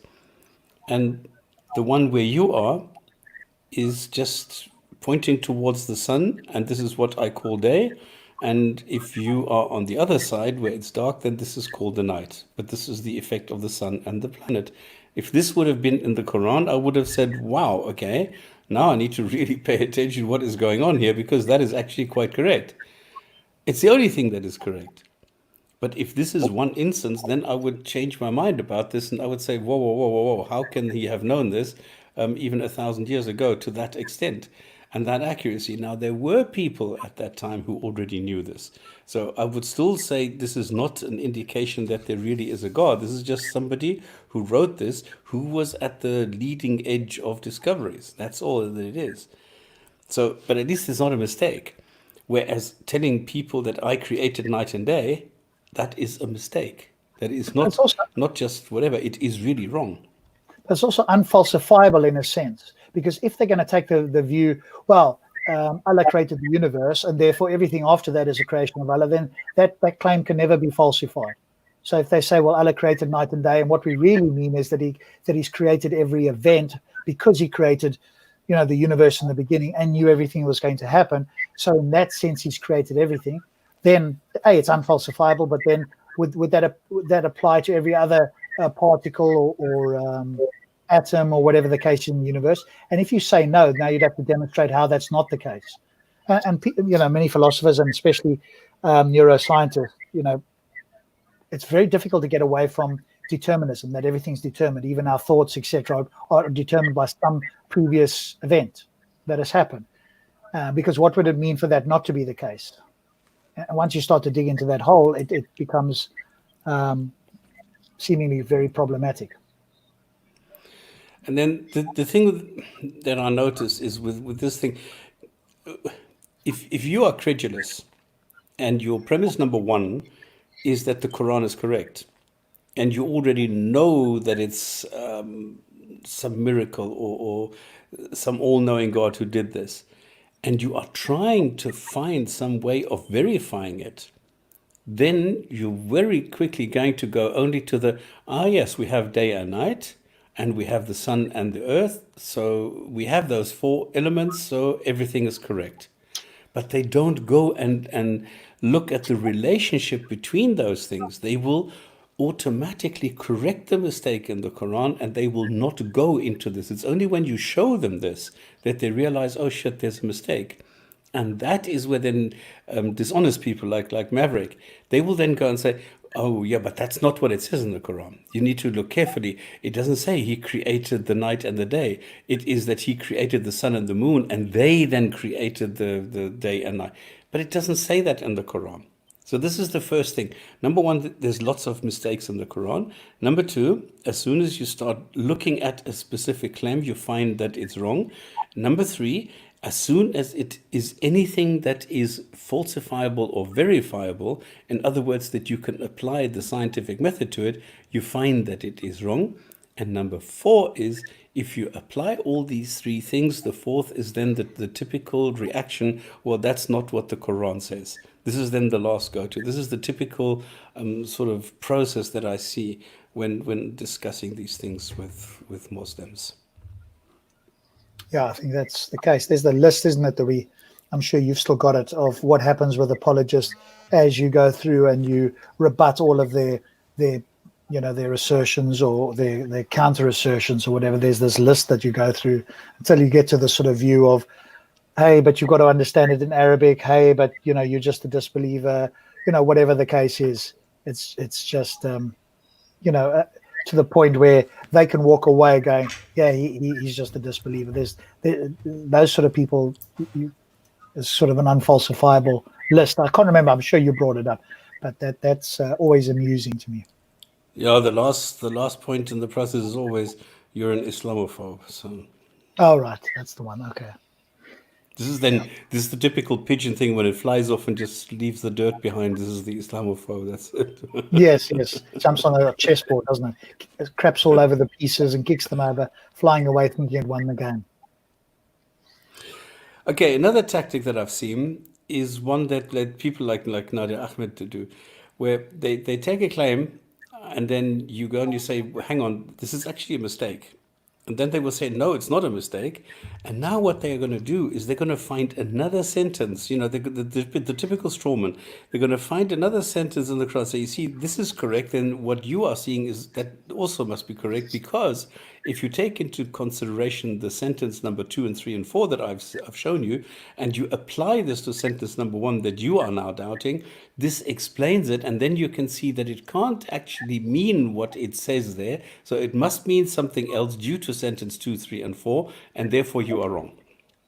So I don't know how that works. This is what we see with the inheritance error, for example. Where you can clearly say, okay, look, if you give away 2/3 and 1/3, then this makes up 1. So you can't give away any more. So anything else that you give away is going to make, it's a mistake in the Quran. And then people come and say, yeah, but in what case? In what case are you now looking at this? And they will say, well, it doesn't say that in the Quran, because in the sentences further on in the inheritance, it says you need to take a certain line into consideration. And then in sentence number 58, in something else, it says, well, that the bloodline is more important than the other line, and this is why you need to put preference onto this one. And then when the inheritance is gone, then those people go and they then fill in. it doesn't matter what the other sentences say. It's this sentence that I am concerned with. It is this sentence that I have, I don't know, some sort of a problem with. And if you need 5 other sentences from all over the Quran to explain this, you have a problem. Because you cannot tell me that you need to take sentences from all over the Quran to explain something in this sentence when it says quite clearly that the Quran is explained, is clear, and blah, blah, blah, blah, blah. Yeah, and thinking of Nadir Ahmed, Nadir, is it you were saying? Nadir Ahmed, yeah. Yeah. The other one that I thought was just hilarious, right, was this embryology claim that he still goes on about. Maybe he should be educated by Hamza Tsortzis, but he still goes on about this. But just get this. If you're a listener, just listen to this. One of the parts of this is that the sperm comes from between the backbone and the rib. No, Ahmed Nadir says, if you turn the body, if you rotate the human body in a certain way, if you look at it from upside down at like a 30-degree angle from behind the arse, looking down as if you were lying with your head on the ground, and you look up in that direction, if you've turned the body, well, then it does come actually between those two things. So if you rotate the human body 360 degrees and you can find an angle in which you can see as if this would make sense, then see the Quran is not wrong. Now, if that isn't the most ridiculous thing that a human brain, well, there's probably other things that are more ridiculous, but that's certainly one of the most ridiculous things that I've ever heard a human brain attempt to do. Rotate a human body until you can find a way that matches the Quran. That is exactly the opposite way of doing things. But can you explain that to somebody like that? Absolutely not. The virus has just totally taken over that brain. And they'll walk away thinking that they made a good argument. This is the height of delusion. Somebody like that who stops us explain it to, who other people have explained this to, still goes on. Aaron Ra's done the same thing. And they still claim, no, that's an accurate statement if you view it from a different angle. You can surely rotate the human body enough that if you rotate it in some way, 360 degrees this way, that way, whatever, you will find a way where you could look at it and go, yeah, well, maybe in that particular angle it does. So look, the Quran can't be wrong. An unfalsifiable claim. Sorry, I got distracted there because I was looking at my neighbour's chimney, and I've got this beautiful sunset where the sun's actually dropping into my neighbour's chimney. So that's where we know it sets. So the Quran is wrong though anyway, right? Because they said it sets in a muddy pool, and you've explained now and shown us that it sets in the chimney. So it got that wrong as well.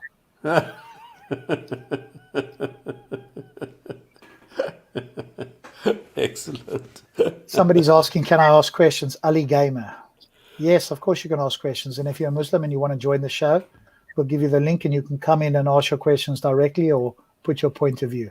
But if you don't want to do that, you can text in there while we still have the show running. So by all means. Another thing that often comes up is that if you say, if you take a sentence from the Quran and you say, okay, there's an issue with this, there's a problem. I forgot my line of thought. Can you believe it? Help!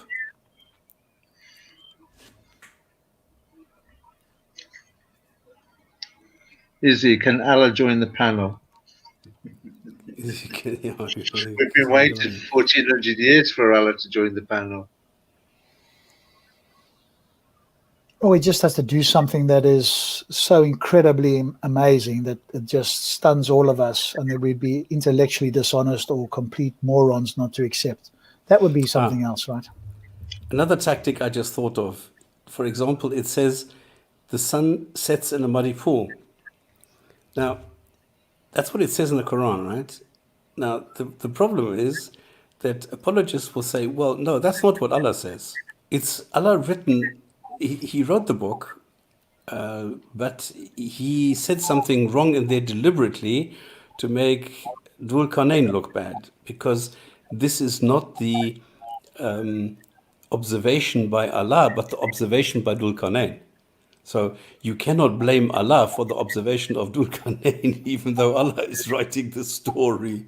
So if you make the mistake of, I don't know, Cinderella losing her shoe, then who is to blame? Cinderella, and not the one who is writing the story.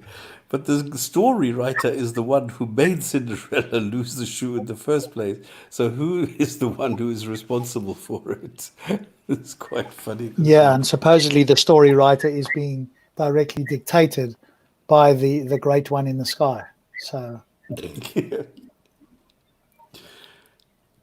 and as a reminder, there's the go on. And Sorry. the story was present because it was never. It's the clear and written story, unbreathed story of Allah that has been on tablets in heaven for all eternity. So how can it be the speech or the written word when it hasn't been written? So how do you figure that? We'd have to ask somebody who believes that stuff. The uncreated word of Allah, the uncreated story of Allah that's been co-eternal with Allah. Yeah. Then you have this kind of tactic where if you see a sentence in the Quran which says, well, there's darkness under the ocean, under the sea, and then you show the apologist, no, there isn't, because 80% of all creatures or any kind of life forms, anything underwater and at a certain depth, 80% of them have this bioluminescence. Then you have cracks, you have fissures, you have all sorts of things which are giving off light. So this is also wrong. So yeah. Oh yes, come on, please give me the one. I had such a beautiful example and I've lost it. I don't know. This is quite funny. Question for you there, Stops. Concerning scientific, I've become a Shia, but how to reconcile the Quran's obvious errors to how to reconcile that the Quran has obvious errors or previous scientific miracles. Your mind is still struggling. Okay, I don't understand. The Quran has obvious errors. Okay, we've just given you one, like sperm or semen or whatever the case is, because the Quran doesn't specify this. It's just ma, water, so it's a liquid, which is used to create human beings, which is nonsense. So there's no liquid that is being used. You need cells, and cells are not made from liquid. So this is a mistake. So there is no liquid coming from between the backbone. Backbone is the spine, between the spine and the ribs, which is where you have the lungs. That's all that there is there, or the bronchies. That's it. And there is nothing, no liquid coming from there that is being used to create human beings. So that is an obvious error, an obvious mistake. And then you cannot get a scientific miracle. That's an oxymoron.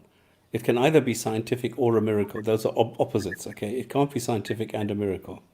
It's impossible. Yeah, because a miracle would defy our understanding of the natural world, and science is predicated on the world operating in a certain way that is probabilistic, and a miracle would defeat that. So be it a resurrection, be it flying on a donkey, or whatever the case is, as far as we can tell, no human could do that. So if it were the case that happened, then that wouldn't be. How do we determine that? What we could do though with science is determine the effects of a miracle. So let's say, for example, the Great Flood or something like that. The effects, there would be scientific evidence of the effects of certain miracles, but the miracle itself wouldn't be something that we could test, or at least it would seemingly, the sun should still prove that the earth rotated, that sort of thing, right? So that miracle would, in other words, then certain things would need to be the case that would defy our understanding of the world around us, and that, yes, we wouldn't be able to. But if there was an effect that was left of that, then we could investigate that, because that's the other thing. Stops. We get the Muslim apologists who say, well, they want to avoid science, right?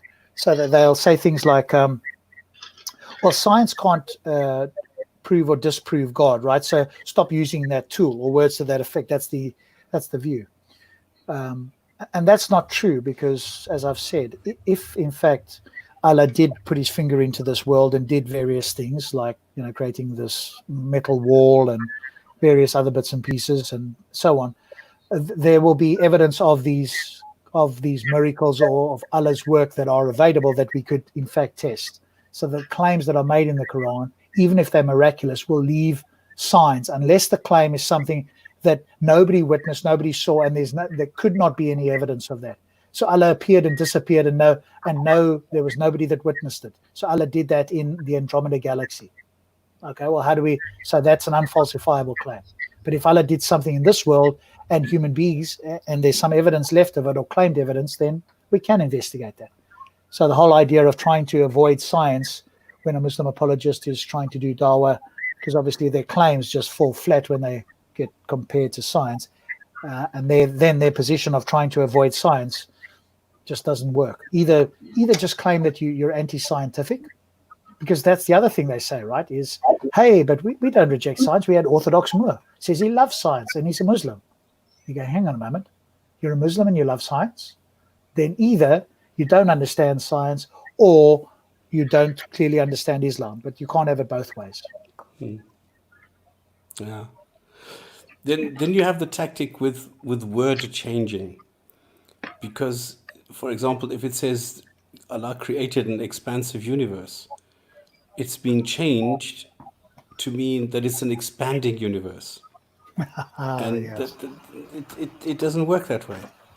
So there's lots of places like that where individual words are being used to deceive you.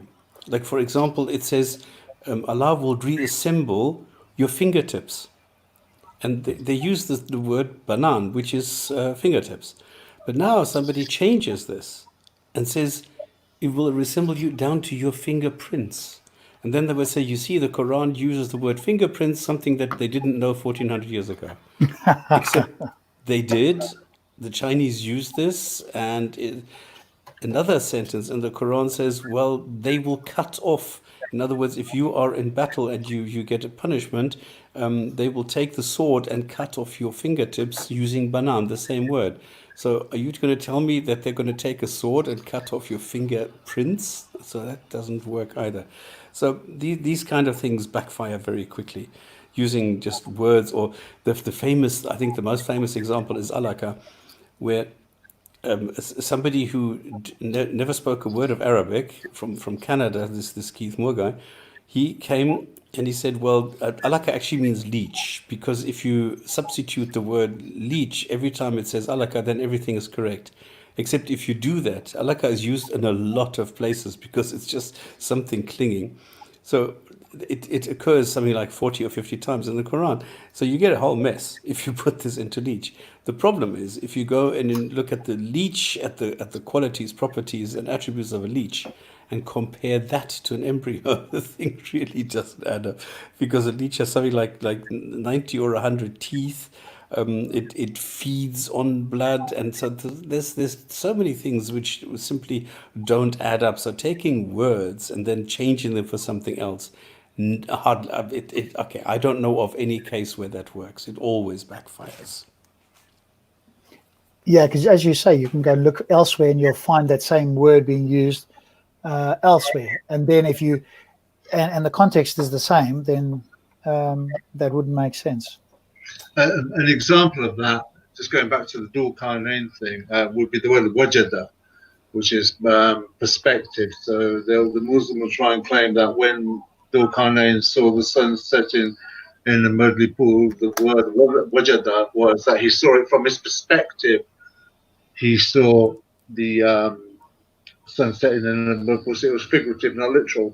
But that same word is also used a few sentences later with reference to the people. So were the people not real? Just from his perspective, they were real then. So that doesn't make sense. Yeah. So there is an inconsistency. See, this is where we realize I'm not an Arabic speaker. I'll admit that. So I have to do some search from people who've done the research before. And that's where the Muslim will trap people in their ignorance. Well, it's not fair to say it's ignorance, but the Muslim is exploiting the fact that another person doesn't know the Arabic. So all he has to is, I know Zakir Naik does this, where he'll speak one or two words in Hebrew, for instance, trying to claim the prophecy of Muhammad in the Song of Solomon. So he'll speak a few Hebrew words, but the perspective is it comes across as though he knows Hebrew to the audience, so the audience won't challenge him on that. It's the same thing with Muslims when they're doing their dawah.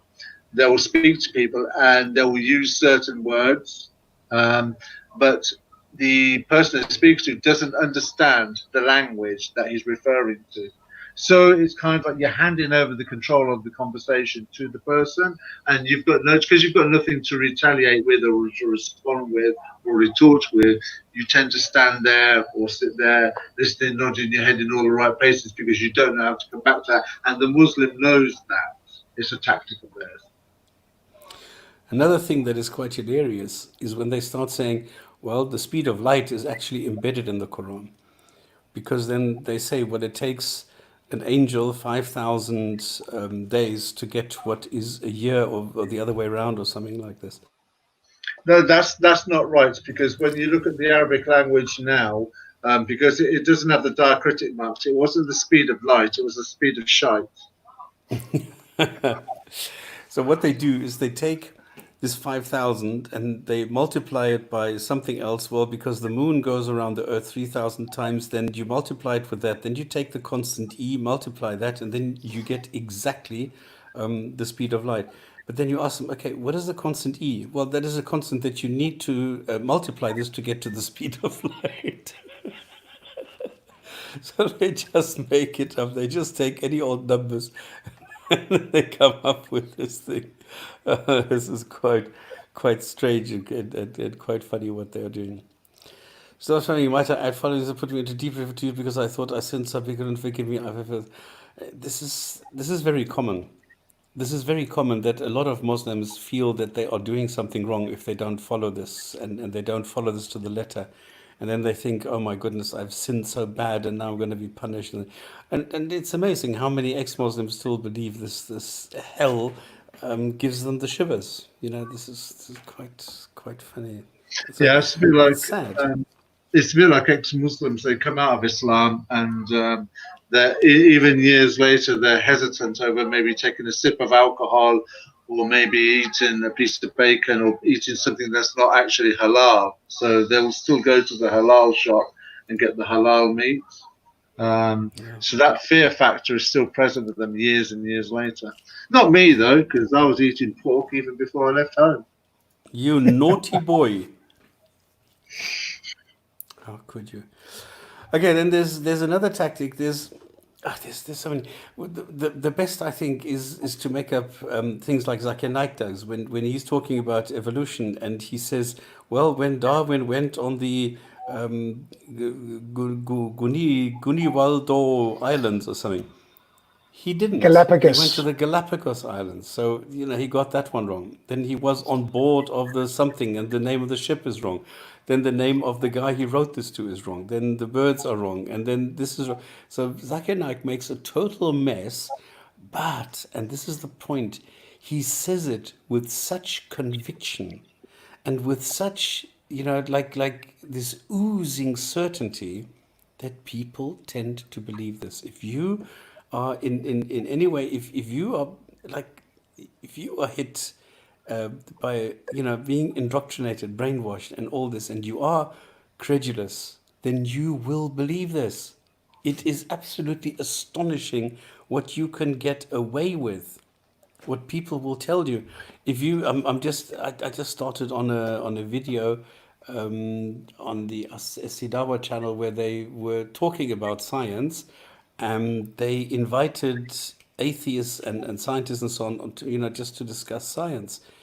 Except not a single atheist or scientist was allowed on the show. So it was only Muslims talking amongst themselves, and this was just like in a bubble, and everybody was patting each other on the back, and they had Muslims calling in, "Oh, you guys are so great," and that is all.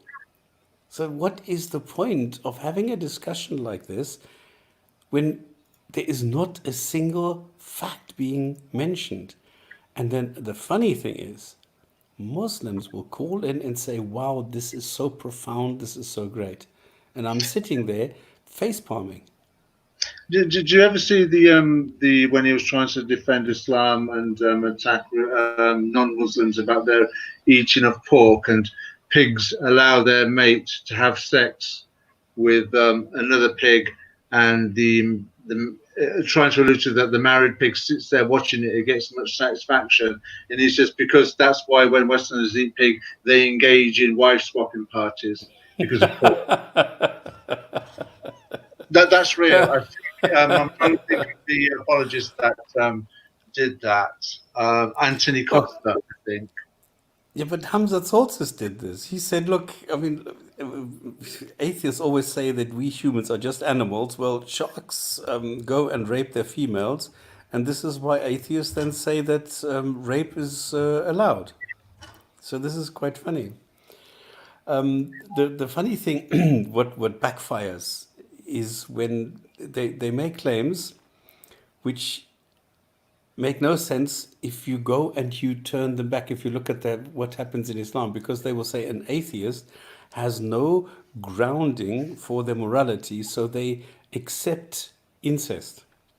And then I will tell them, well, number one, I condemn incest. I don't think I agree with incest. I just think that there's no way that we should criminalize it. But I personally, I am against incest. I think it's wrong. I have an aversion to this. All right, cool. But the thing is, as a Muslim, you're not allowed to do that. You cannot have an aversion because incest is built into Islam.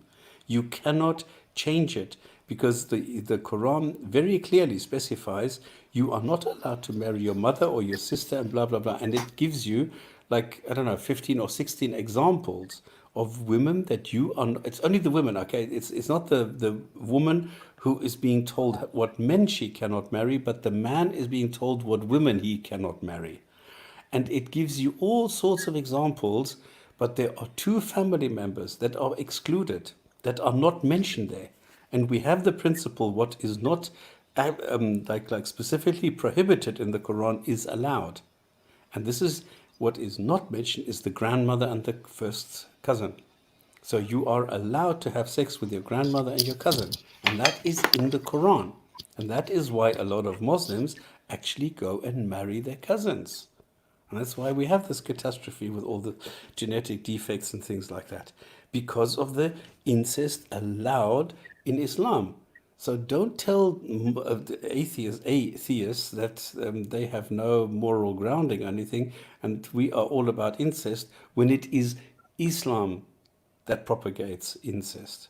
So these are some things where, if you think about them, it doesn't work. So you're being stupid because you don't know the Quran yourself, and suddenly it can be turned on you. Okay, any other examples?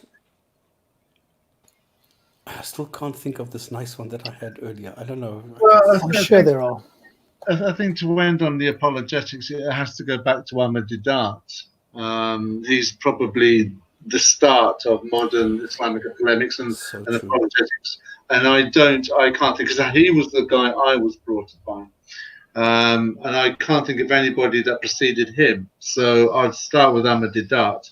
And the one thing I learned about Ahmadidat is that he loved plagiarizing other people's material and research.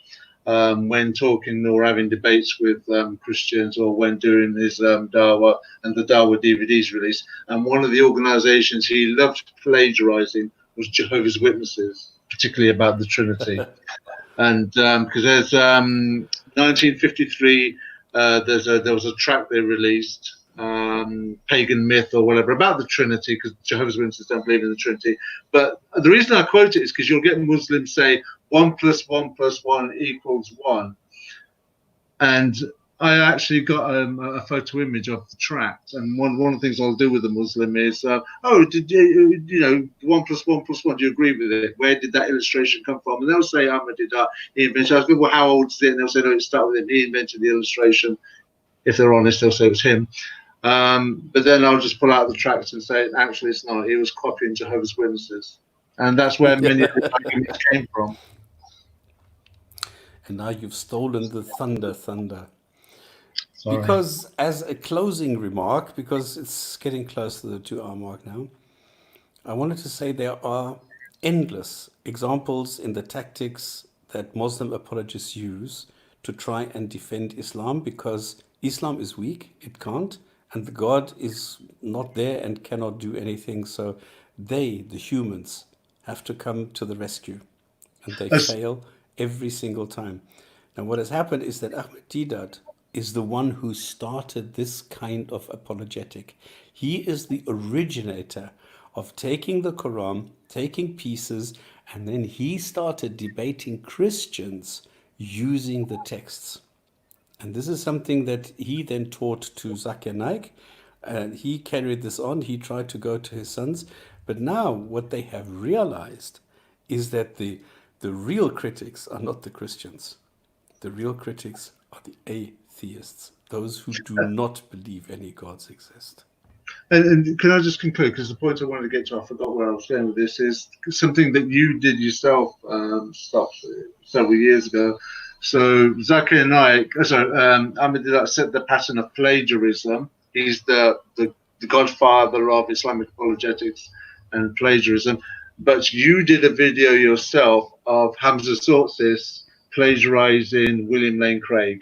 So the tradition of Islam of plagiarism and imitating and copying and cut and pasting has been started with Ahmed Deedat and has followed all the way through. His legacy, his chicanery, his tactics, and his devious mendacious technique has followed all the way through to people like Hamza Sortsis. Yeah, that is so true that we see this everywhere. We see this all the time. And it doesn't matter whom, it doesn't matter where. Okay, we could carry on. I mean, I could have actually collected and selected some more tactics, which I didn't do. So I actually apologize. I've got a blank space here under the theme. Okay, this concludes the theme of the month, apologetics. We've had a lot of fun with it. I hope you have had too. If you want any other theme that you want to be discussed in depth over an entire month, let us know. If you want to have any videos critiqued, we got some suggestions last week, but we thought about, okay, can we carry this for a whole month? And we said, no, we can't.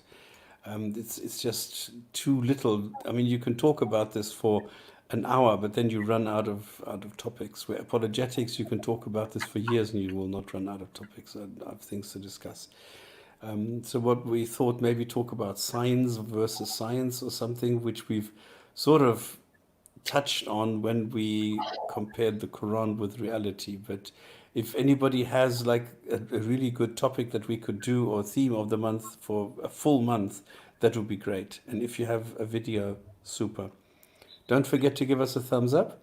I will now go to the hadith of the week. And if this is not enough Islam for you, you can always go and join us on the Discord server. It's not recorded. You can speak your mind, and we're going to be there for a while and then talk about whatever you want. The hadith of the week is from Bukhari, volume 4, book 54, number 494. And it's narrated by Ibn Umar. And Allah's Apostle said, when the upper edge of the sun, I mean, this is scientific, highly scientific. This is Muhammad's science, okay? When the upper edge of the sun appears in the morning, don't perform a prayer till the sun appears in full. And when the lower edge of the sun sets, don't perform a prayer until it sets completely. And you should not seek to pray at sunrise or sunset, for the sun rises between two sides of the head of the devil. Scientific. Highly scientific. Muhammad said it. It must be true. Right? Sorry? Must be metaphorical, right? Well, you should. The funny thing is, if he would have been worth his salt, he would have said that if you see the last bit of the sun, it's actually been gone for 15 minutes. But it's the curvature of the earth that is making it appear as though it is still there. But he doesn't know this. So, You know what? In between pissing in your ear and being at the crack of dawn when the sun rises, Satan slowly gets about a bit, don't he? Oh, goodness, guys, come on. How can you tell us we're not supposed to make fun of Islam when it's so easy? When, come on, if you have something that will contradict this, if you have something that shows us that we are wrong, if you have something that says, okay, actually, no, we can explain this, and this is much much better or something, well then show us, give us something to bite, give us something that is really startling and correct and everything, and we'll acknowledge it. At least I'm honest enough to say, yes, I will acknowledge it.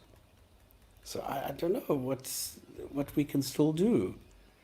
But if you do have something, come on over, let us know, and then we'll see what we can do in July. All right, ladies, gents, and others, we'll see you in July. Thank you very much. Thank you for the panel. Thank you for the people in the chat. Thank you very much for being there and giving us something to think about. And we'll see you next week. Good night. Good night. Good night.